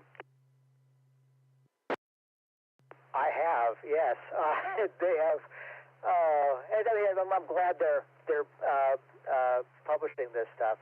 What was the latest thing that they had to figure out? But yeah, it's they have quite an adventure they're tooling up for with that thing, with the engines and the all that stuff. They're taking the mast down, I guess.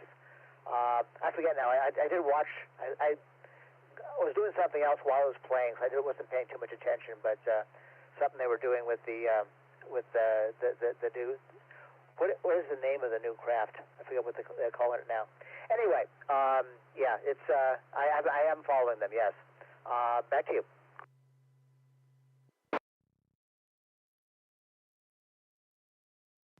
Yeah, it's interesting. They're pulling it out of the water, so they are having to put the mast down, and they're having a stabilizer put in on it. That's what he was down in the bottom looking at. So once again, just a big money pit. I'm not as interested in them now. It was really cute when they were down on their catamaran down in the South Pacific, and it was warm. Now they're floating around the ice, and it's dark, and they're all by themselves, and they're not going anywhere. So I'm still following it, but it just isn't quite as interesting. But yeah, now they're off the sea. They have to get out of Europe for some period of time because their visa expires. So I guess they're off to see the world. Oh, they're going to Antarctica. That's right. That's right. Well, good luck with your boat. It sounds like it'll keep you busy for a while, and we look forward to the christening when the whole club comes down and goes for a ride.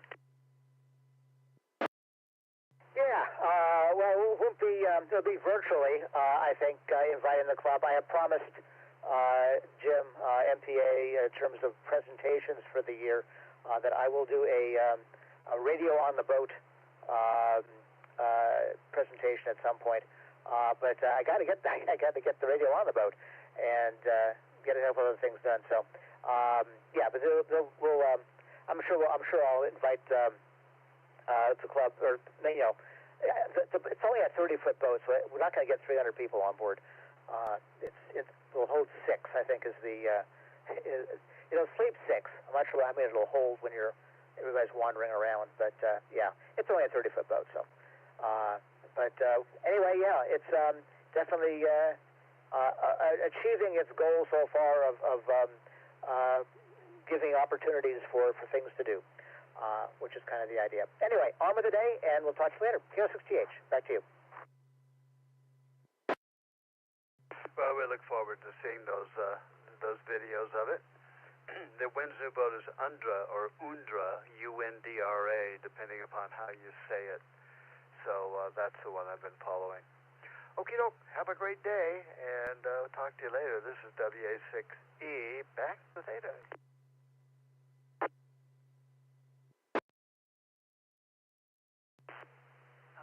Yes, let's see. This is W6EWF.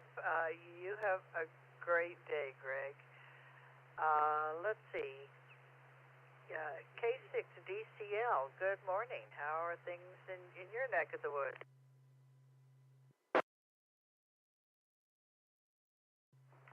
Good morning, Theta and Gerry. K6DCL in sunny Jamestown. We have sun coming in the window in the dining room where we're sitting so it's going to be a beautiful day. I got disappointing news this morning. I was told by an email from eBay that my adapter for my Yaesu HF radio to use the ICOM 730 auto tuner was now not going to come in today, but maybe Monday. That means it's lost. I'm very disappointed again. Anyway, that's what I get for going to eBay. And but other than that, it's going to be a great day, and lots of radio things to do anyway. Just not HF. I can't use the antenna. Too far out of SWR on all the channels except 20 meters. I don't particularly like 20 meters anymore, but maybe that's what I have to do to get a fix on HF. Anyway, other than that,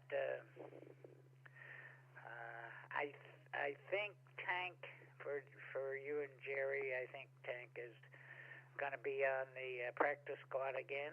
I saw him sign up. His mother says it ain't over until it's over, but it is what it is, and I love him anyway, whatever he does. What else? That's about it. Back to you, Theta. Well, of course you love him, whatever, and if the Ravens aren't smart enough to sign them, you won't be rooting for the Ravens anymore. You'll cheer for whoever they're playing and hope that they get beat bad. Those very thoughts were in my mind. Isn't that funny? Yes, I think anybody that has a kid in the any of the NFL teams and gets not treated nicely. I was going to say something else. Really is probably the same feeling that I have. Anyway, other than that, we're doing good. Not much going on a Friday other than I have to go get ready because I have an 11:30 appointment with my surgeon who does shots for pain, and tell her I feel pretty darn good and better than I did before she gave me the shot, so I think she'll be happy about that. I know I am. And other than that, that's about it. I'm going to just look at the radios and maybe play a little bit. I see I wanted to give myself a different call sign. K6 DCL, back to you guys, and have a great day. 7-3. Well, I am glad that the doctor has made you comfortable. So that sounds like a good doctoring to me.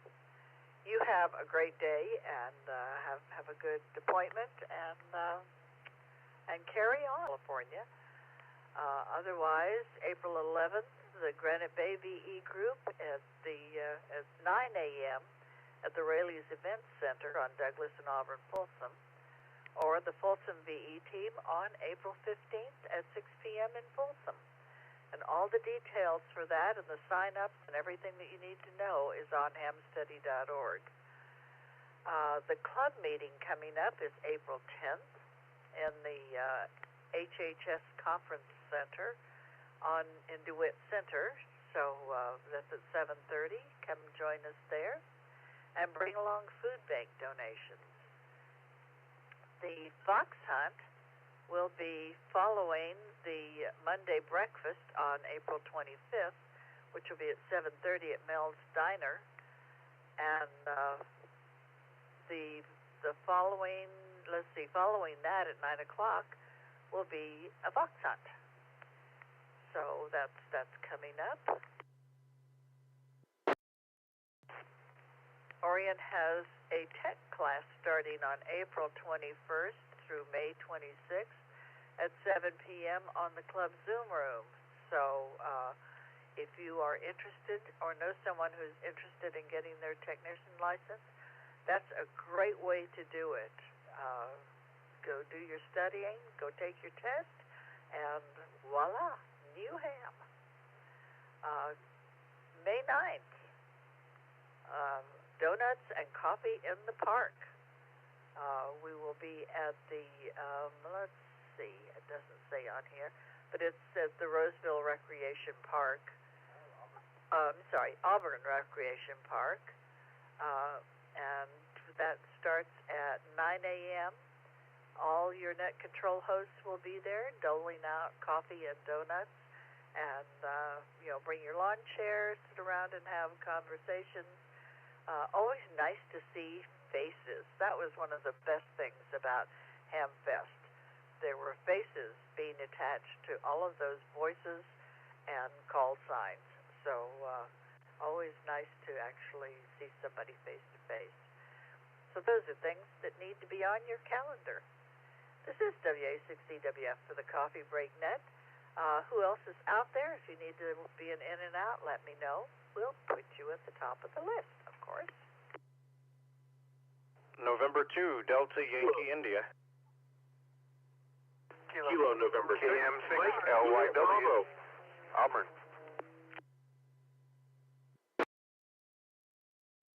Kilo November 6, Whiskey, Quebec Uniform, KN6WQ. Moving out. Good morning, guys.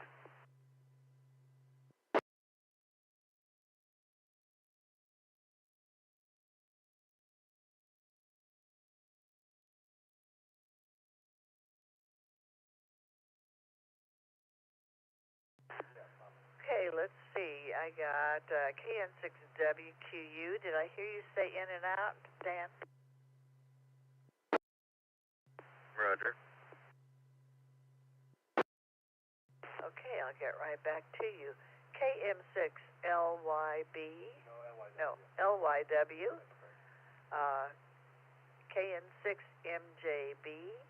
And N2DYI. Did we miss anybody? Kilo Oscar 6, Kilo Bravo Hotel. Kilo Bravo 6, Sierra November.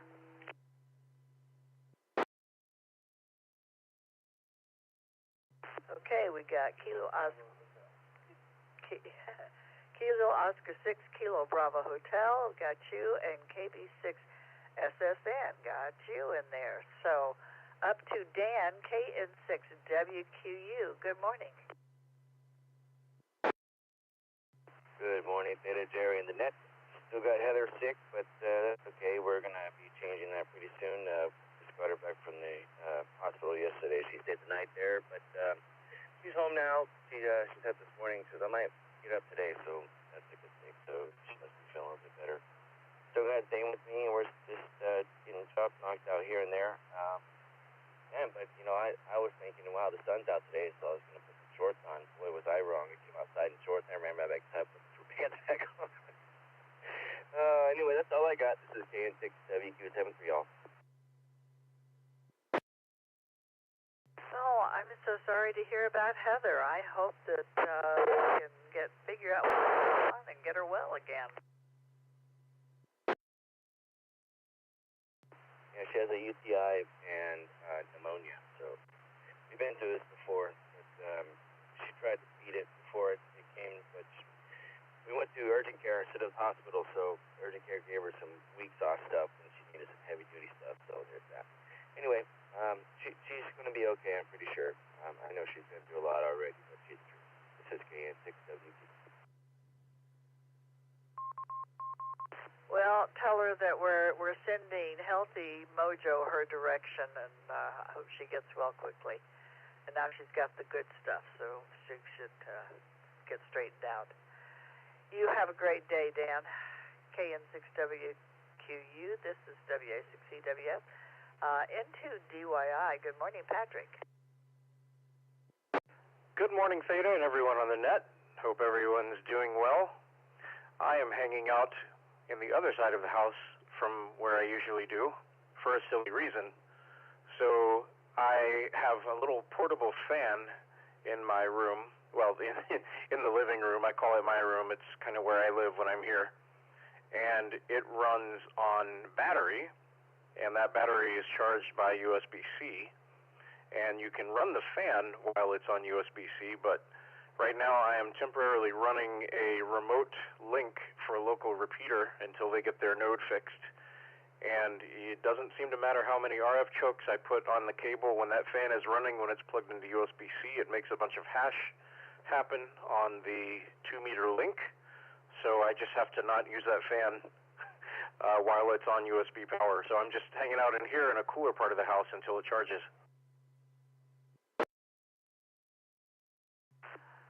Well, so what happened when you moved out? Did your parents turn that into the study or the art room or something?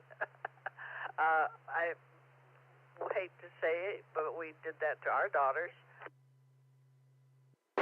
Well, I never lived here. They moved out when I moved out of the area. I had 2 rooms. I had a bedroom, a little tiny bedroom upstairs, and a larger room in the basement. And both of those rooms kind of got turned into storage areas. And they moved out of that house in 2017. I moved to New York in 2014. So I never really had a place here.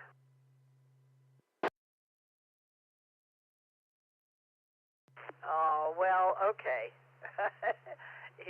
You know, I'm not sure what's worse, turning your kid's bedroom into your art room or moving.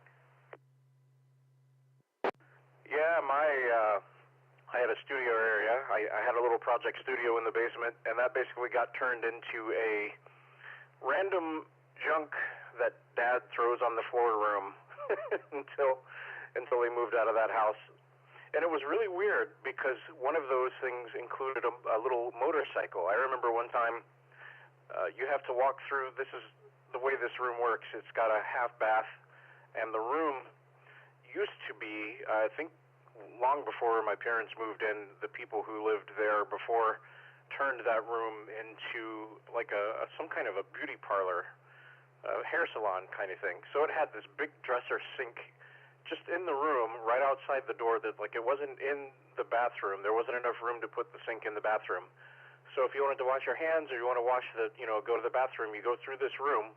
And I remember walking in there one day, not too long before they moved out, only to discover there was a motorcycle in the way. I had to actually move the motorcycle to get to the bathroom. Now, that's just rude. Yeah, tell me about it. I mean, really.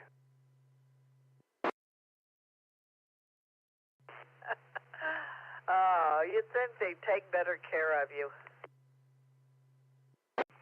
They take plenty good care of me. That was pretty funny. Like, oh yeah, I need to go to the bathroom. The one bathroom upstairs was occupied, so I went downstairs not thinking anything of it, not expecting to literally run into a motorcycle on the way there.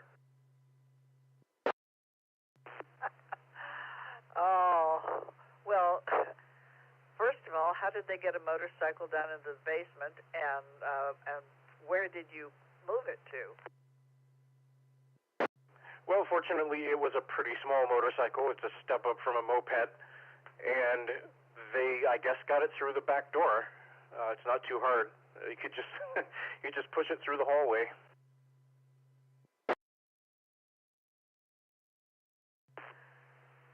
Well, I guess that's what you do with your motorcycle, is you move it into the spare bedroom. I guess so. Anyway, that is not a thing here because we don't have a basement in this house. And I think Mom I think she had something to say about it being where it was, but I think there would really be problems if a motorcycle were to find its way in the den or the living room or, anywhere in the house. So, yeah, don't think that'll be a problem again, but I just thought it was pretty funny at the time. Indeed. Not what you expected to quite literally run into. I'm sorry, I'm picturing that, and it's was probably funnier for a casual observer than it was for you. I don't know. I thought it was pretty hilarious, personally. Oh, very good. Well, I'm glad that you have a cool room that you can talk in, and hopefully your fan will get charged and you can move back into where you have all of your paraphernalia and computers and radios and so forth. Yeah, I think it takes probably about an hour and a half or so for a full charge, and it's been on the charge for about 45 minutes. So yeah, I can. That room gets really, really hot with the door closed because of the way the air circulation works. That the room originally didn't have a door on it; it just had a frame. And as soon as they moved into that house, I'm like, why don't you guys have a door there? You should totally put a door in that room. So they did. And yeah, when it's closed, air doesn't really circulate when the HVAC is on. And it just gets really either hot or very, very hot or very cold, depending on the season. And it didn't really cool down last night, so I had the fan on. But the battery died around the time I woke up. It was going all night, so had to turn it off for a little bit to avoid messing up the link. See what we do for amateur radio? We have our priorities firmly in order.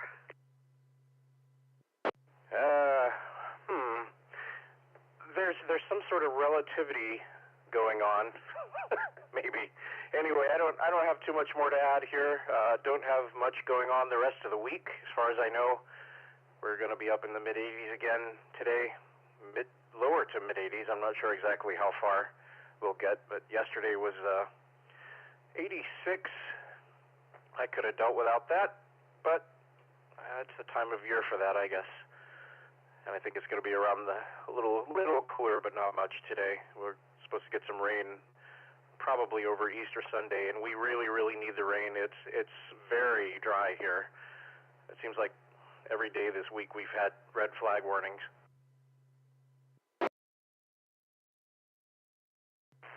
Oh, yeah.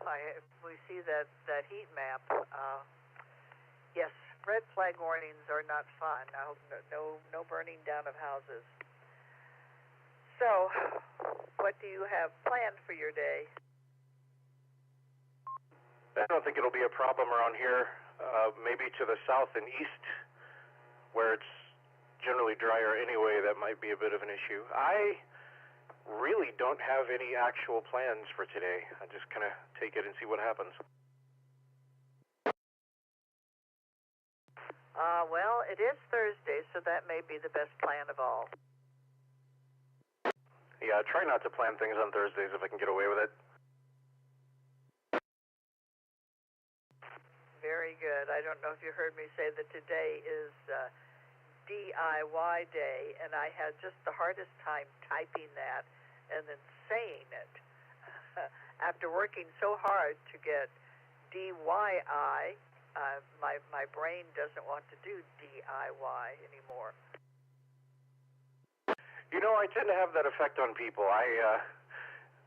They either get my call wrong or they eventually get the thing wrong the other way around once they've talked to me a few times.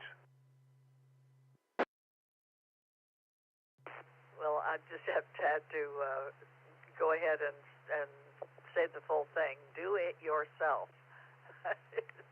Which can be a do-it-yourself thing or a do-it-yourself. So, there could be a lot of connotations in there. Either is definitely better than the connotation of do-yourself in. Don't take that approach. No. No, that's not a good thing. Bad news. Anyway, Theta, I'll let you get on with the rest of the net. Good to talk to you this morning. Everyone have a great day and a good rest of the week. If we don't hear from you sooner, 7-3, W6EWF and 2DYI. 7-3, Patrick, you have a great day. This is W6EWF, KN6MJB. Thomas, good morning. Good morning. We have some interesting news for you guys. Oh, do tell. We are currently on a road trip, and this road trip ends in Roseville. Oh, coming out to go through all the stuff. Yeah, we've got a lot of stuff that's got to get done, and we're finding that it is less of a delegate and more of a have to do. So Christina and I decided to jump in the truck and make a road trip out of it. So we are currently in Missouri on our way to Kansas City, and then where are we stopping? Nebraska. Oh, Nebraska. We're going to stop at Nebraska tonight. Hopefully do a POTA before it gets too dark. Sleep the night. Then we're going to do Salt Lake City tomorrow, and then Saturday at some point we will be in your guys' neck of the woods. Oh, what fun. Well, we'll have to meet up. Yes, that is hopefully the plan. We'll see how much extra time we have with everything else that's going on, but it shouldn't be too hard to break away for a couple of hours. The plan is to we're going to end up having to leave NorCal around Thursday night, head down to LA, see my family for a day, and then head home Saturday morning. And we're going to do that trip kind of quick, not as spread out as the trip there, but yeah, we have to be back to pick up Oakley on Sunday. Oh, yes, can't desert the Oakley. Well, good. I'm glad that you're going to be here, and you're going to make some nice stops. We've done that road trip coming and going from all different routes, so we certainly sympathize with you. It's actually been pretty fun. We've been being the crazy tourist and stopping at every welcome to sign and taking a picture. And then Christina's been insisting in every state that we've crossed, we've stopped and got a geocache, so that we're getting one in every state as we go by. So we've been having fun. It's we left at 5 a.m. this morning and didn't even realize that it's, we've already been on the road for almost 7 hours now. It doesn't feel like it, which is great. The downfall is we still have 7 hours to go. So yay, we're halfway there to the stop night at least. Very good. Well, there are certainly lots of geocaches in Salt Lake City, and then when you head out across the Great Salt Lake, all the Bonneville Salt Flats, that's kind of a cool place to stop and look at the salt. I don't know if they've had enough water or enough rain there for that to be flooded, but that's a cool stop. So, yeah, you're going to have a great trip. Yeah, I just realized I missed the opportunity for a joke. The reason we were coming down was we heard that Greg was doing a boat tour for everybody in the club, and so we just jumped in the truck and went. No, yeah, we're looking forward to stopping in Salt Lake. I've spent a couple of nights there for doing fire stuff, and it's a really cool spot. We're actually going to end up being in Salt Lake City on our 10th anniversary, our wedding anniversary. So we might maybe go try to find a nice restaurant or something for dinner that night instead of a truck stop. But some of those truck stop meals are pretty good too. Have you passed the Buc-ee's yet? Haven't actually. No, we haven't. It's actually kind of weird. We do have a Buc-ee's about 30 minutes south of us at home, so it's not hard to go down to Buc-ee's. We just hop on the road and head to Alabama.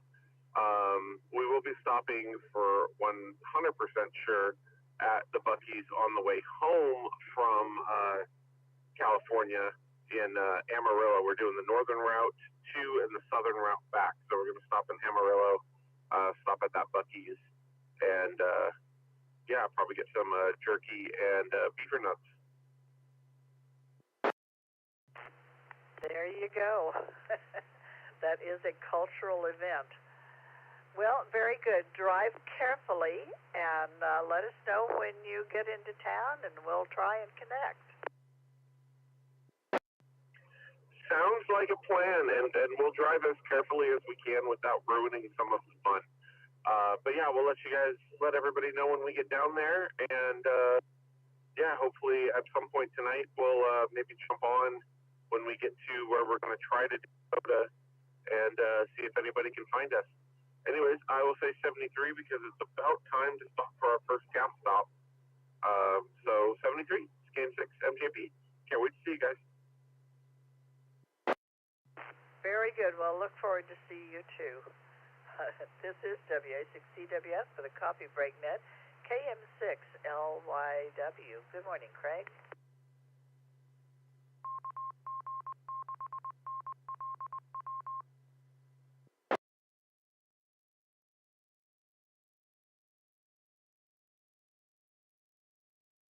KM6LYW.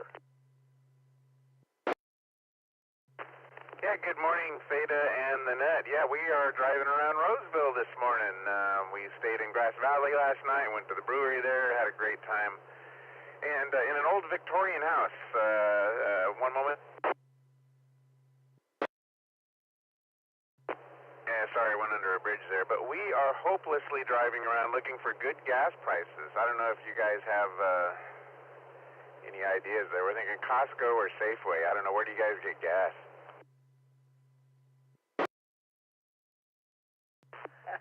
Well, we can be very smug. We have a plug-in Toyota RAV4 Prime, so we get 51 miles, I think we saw yesterday, of electric, so we haven't bought gas in a long time. Otherwise, Costco, yeah. Costco is as good as you're going to get, and even they aren't what we'd call cheap. Yeah, we've noticed that Costco is usually one of the cheapest, but not always. So I don't know. We're trying the Gas Buddy app, and Safeway tends to be good if you're a Safeway shopper because you get a discount now and then. But otherwise, yeah, it's well over $5. So yeah, we're gonna gas up. In amateur radio news, I was just looking at APRS packet radio. That's my favorite mode, and I'm noticing not all radios are equal when it comes to receiving packets or packet radio. Some of the decoders are inferior compared to others. So I was thinking about doing an experiment, and I think there's a CD, an audio CD out there somewhere. I don't know. Greg, if you're listening, you probably know where it is.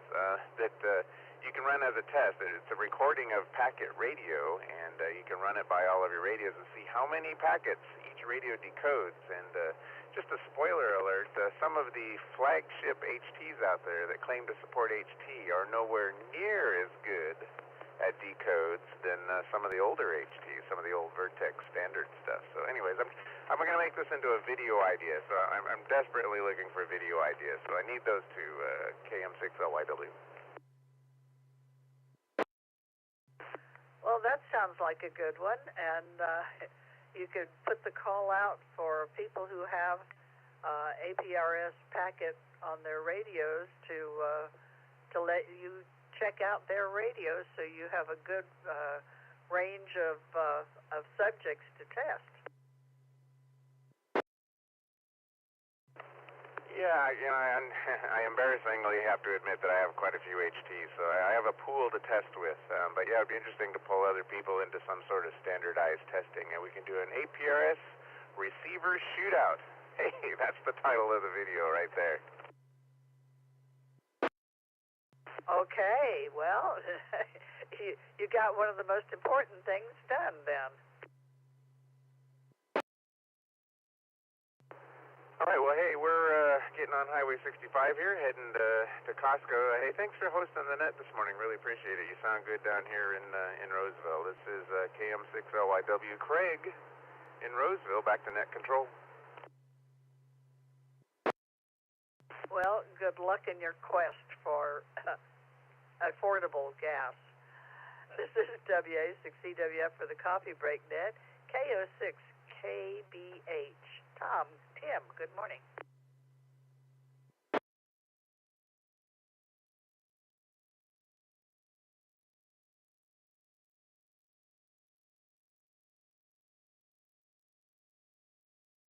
KO6KBH.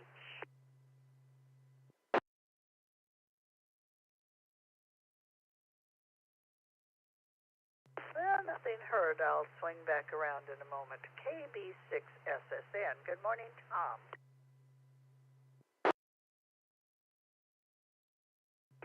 Well, good morning, Theta and the net. KB6SSN, Tom here, and yeah, just having an interesting day here playing with radios over at Larry's house, and I heard Gerry's discussion earlier this morning about the toilet on the Orion spacecraft that was launched on Artemis 2.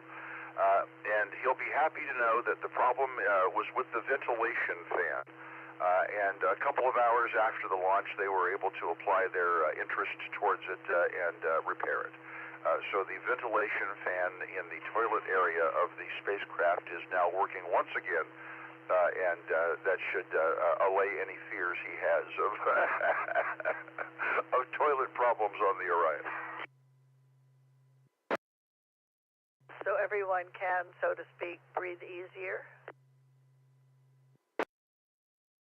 I'm thinking that's probably the most appropriate joke that could have been made at that moment. Yes, so yes, they will all be breathing easier, I'm quite sure.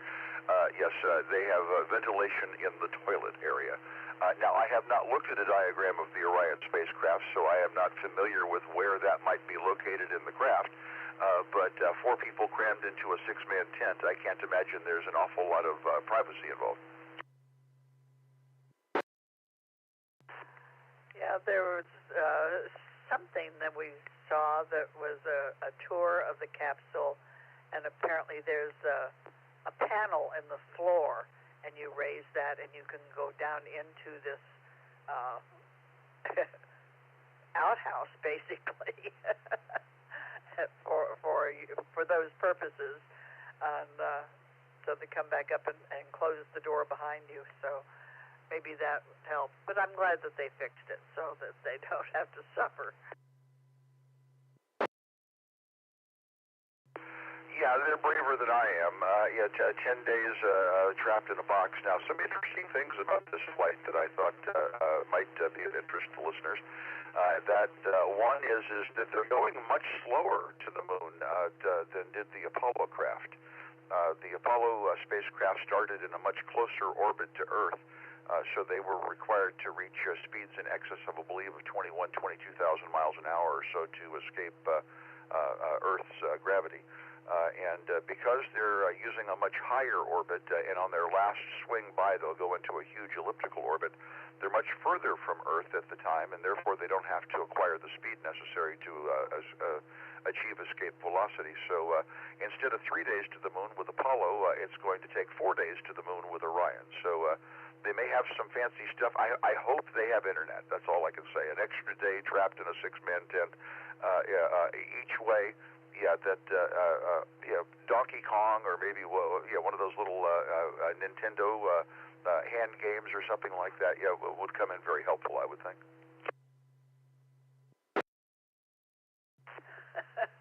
As long as they're not playing one another and it creates a fight.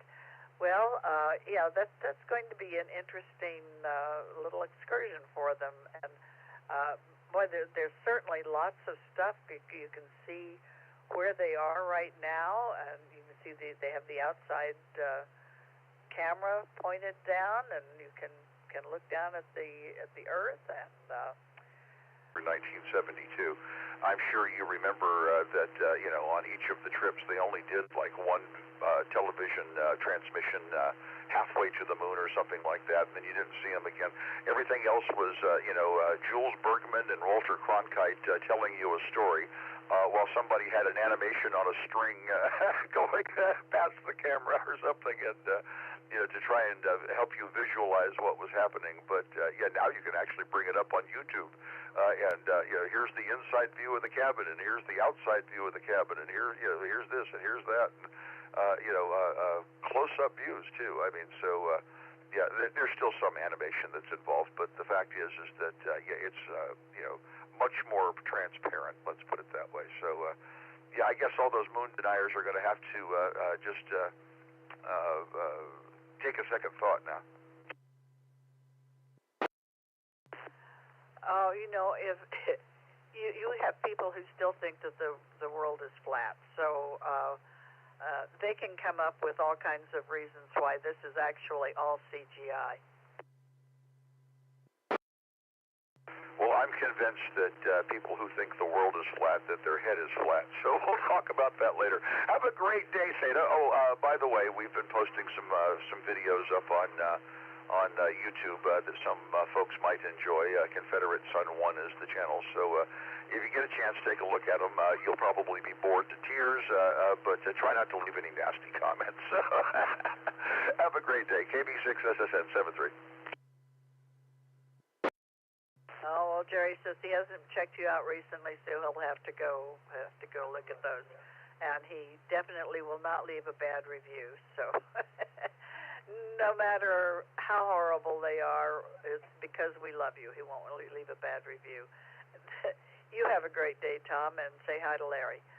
This is W6EWF for the Coffee Break Net, KO6KBH. Tim, are you back with us?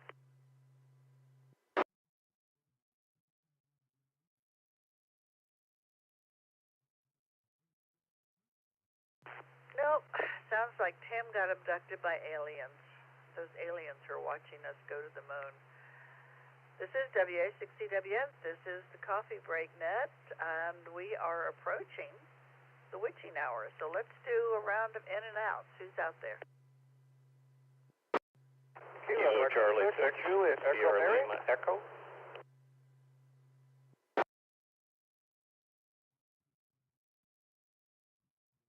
This is Kilo 6 Charlie Zulu Lima.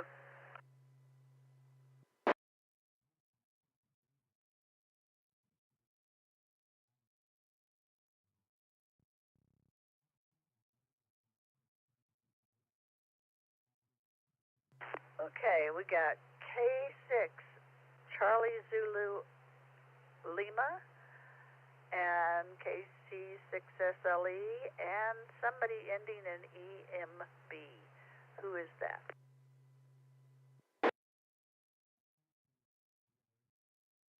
This is Kilo 6 Charlie Zulu Lima in Antelope, California.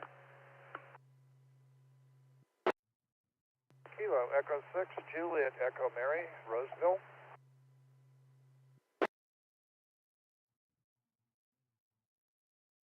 Okay, KE6 Juliet Echo Mary, we got you, and KK6 Charlie Zulu Lima. I got that corrected. So, Graydon, good morning. Good morning to the net. Good morning, Theta. Good morning, Gerry. Yeah, I really enjoyed it. I took the time yesterday, set my clock, and watched the Artemis launch. Really enjoyed it. It brought back memories of when I was very, very young and would get up early in the morning, sit in front of the black and white TV, watching the Mercury astronauts launch, and then eventually Gemini, and then eventually Apollo. So always enjoyed that. So it was a fun day yesterday watching that and doing other activities. But just wanted to check in this morning and wish everybody well. Wish everybody a great day. It's a spectacular day out there. The rain is gone. Everything's clear as a bell. Even better than that, all the pollen for the time being is washed onto the ground. Oh, I know. My head is so happy. And right now the wind isn't blowing, so it's no problem with it stirring up again. But we know it will come back, but it's going to get hot and everything is going to get discouraged and die and stop this nonsense, and then we can breathe again. Yeah, like my allergist told me, the good news is I know what you're allergic to. The bad news, it's anything green. Yeah, mine told me I was only allergic to 3 things: grass, weeds, and trees. Pretty much covers the same thing. So everybody have a great day. These are short in and outs. Let's see, what do we have coming up? I guess we have a club meeting coming up at the end of next week. We probably have something in between I'm not thinking about. And we need to start planning for the next fox hunt coming up at the end of this month. I wanted to say next month, but it's already this month. So there'll be, keep an eye on, if you're interested in the fox hunts, keep an eye on the webpage on that section. Hopefully in the next few days I'll be posting some information on that. With that, everybody have a great day. 73, KC6, SLE. Well, let's see, there's the VE testing on Monday, the 6th, and then, yes, the club meeting on the 10th. And what I have on here is the Fox tender of KO6IMP, but maybe that was the last Fox tender. So, yeah, let us know who's going to be taking care of that fox. You have a great day. Say hi to Lisa for us. This is W6EWF for the Coffee Break Net. KK6, Charlie Zulu Lima. Mike, good morning. Yes, I just have a couple of comments. I heard you guys talking about up there playing video games, keep them from getting bored. Yeah, they're up there playing Space Invaders. Can you imagine that? And the other thing is, you probably already know this, there was an earthquake down in Boulder Creek, and if you have friends or family down there, you may want to check on them if you haven't already. Oh, didn't know that. Okay, we will do that checking.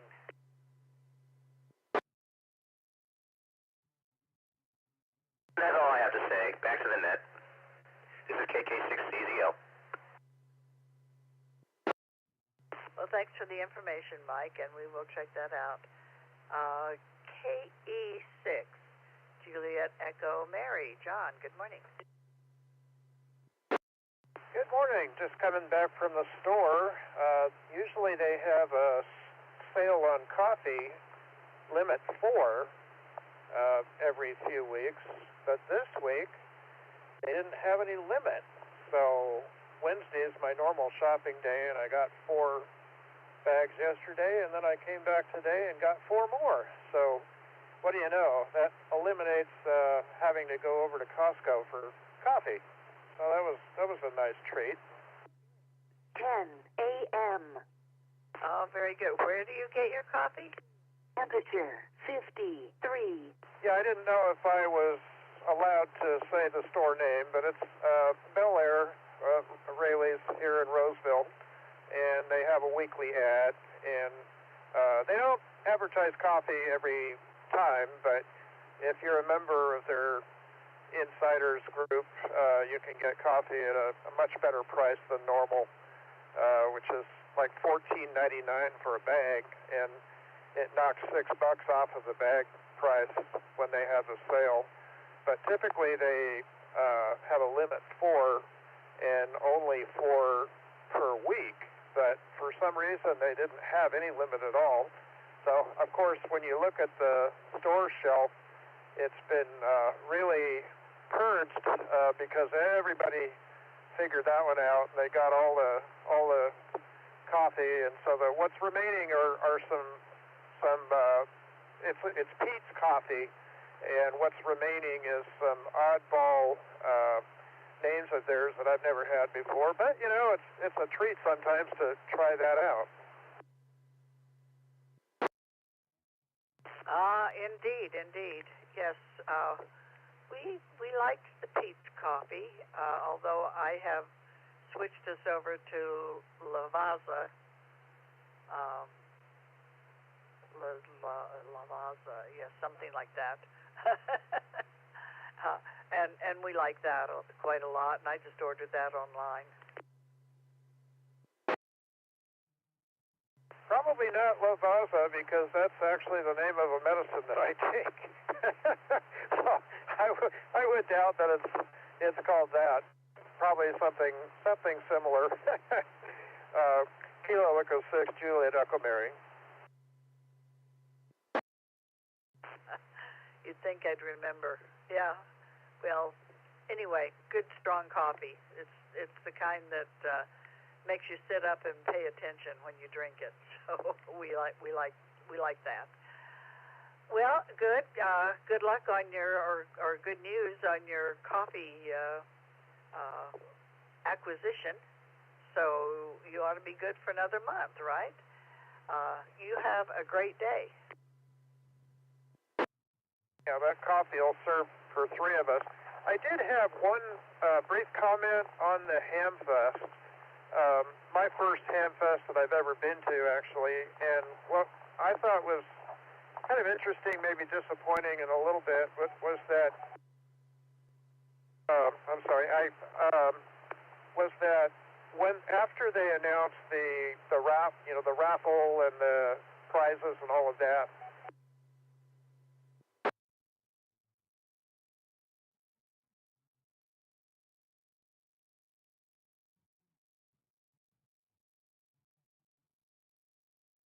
Boy, you just dropped out and went away. So try that again.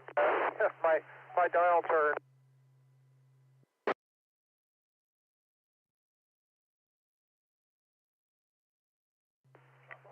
Okay, you're dropping off for some reason. Juliet, come Mary.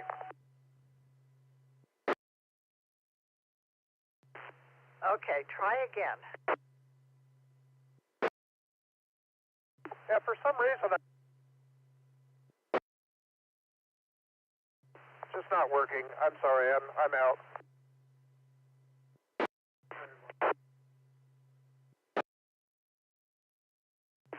Okay, we can hear you on the input, but yeah, for some reason you are dropping out of the repeater.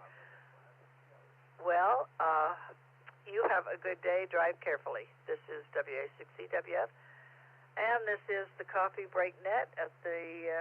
We have reached the official end of the Coffee Break Net. I will do quick in and outs or log only. Who's out there?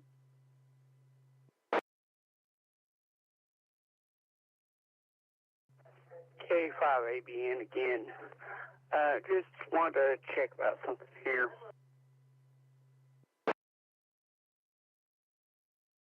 AI6LZ for the log. K6GBZ for the log. N5TIN for the log. Kilo on Bravo 3, Charlie, Sierra Yankee for the log. Kilo Bravo Delta 6 Hotel Oscar to that for the log. Cannon Twin Falls. KV6ED and KI6TC for the log.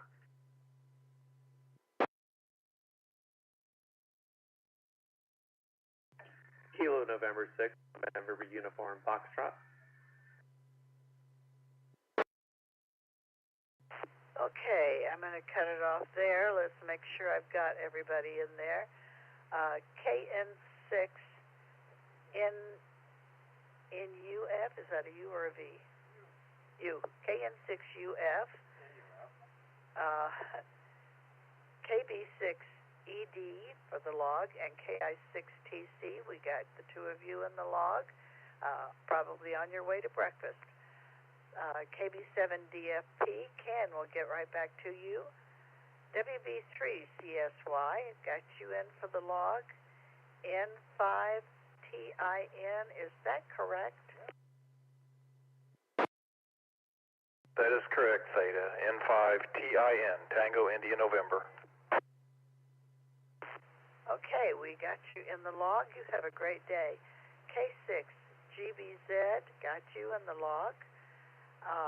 AI6LZ, and we got you in the log. So everybody For the log, you have a lovely day. And we had a comment from K5ABN. What is your comment? Well, it's from earlier when I was trying to send an email. Just wanting to make sure that I'm not doing something wrong here. It's his email is Whiskey Alpha 6 Echo at ARRL.org.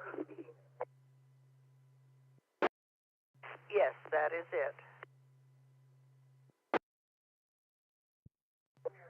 Okay, well, I was just making sure because whenever I tried sending it to that, I would get a return email saying that the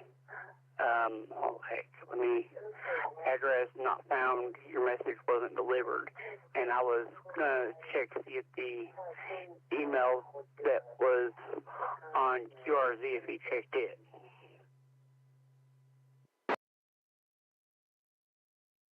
Oh, Gerry is checking something here. See if it's ARRL.net instead of org. Hang on. Gerry and Theta, it's been .net for a while, so Travis, you'll want to do ARRL.net. KG6NW, and consider this my check-in, Theta. Oh, thank you for the information. And what was your call, please? It's Frank, Kilo, Golf 6, November, Lima, Whiskey. Okay, Frank, we got you down in the log. You have a great day. All right. So Travis, let's see, K5ABN. Did you get the correction? QSL. I'm working on trying to send it again here, and hopefully it'll work this time. I'm literally working right now while I'm talking. But yeah, thank you, by the way, there, Frank, Kilo Golf 6 November Lima Whiskey.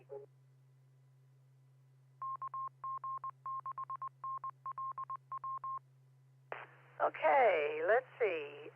Ken, KB7DFP, what's for lunch?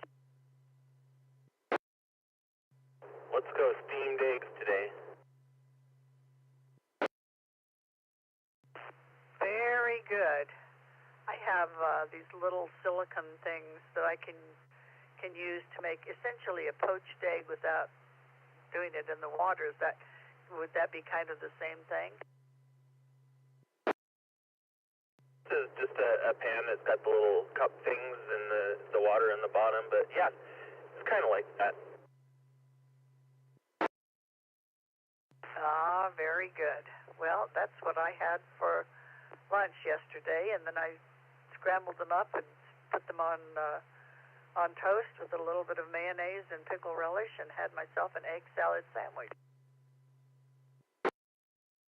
Oh, that sounds delicious. I'm going to have toast on the side, put a little jam on it. That's about it. It's about all I have time for.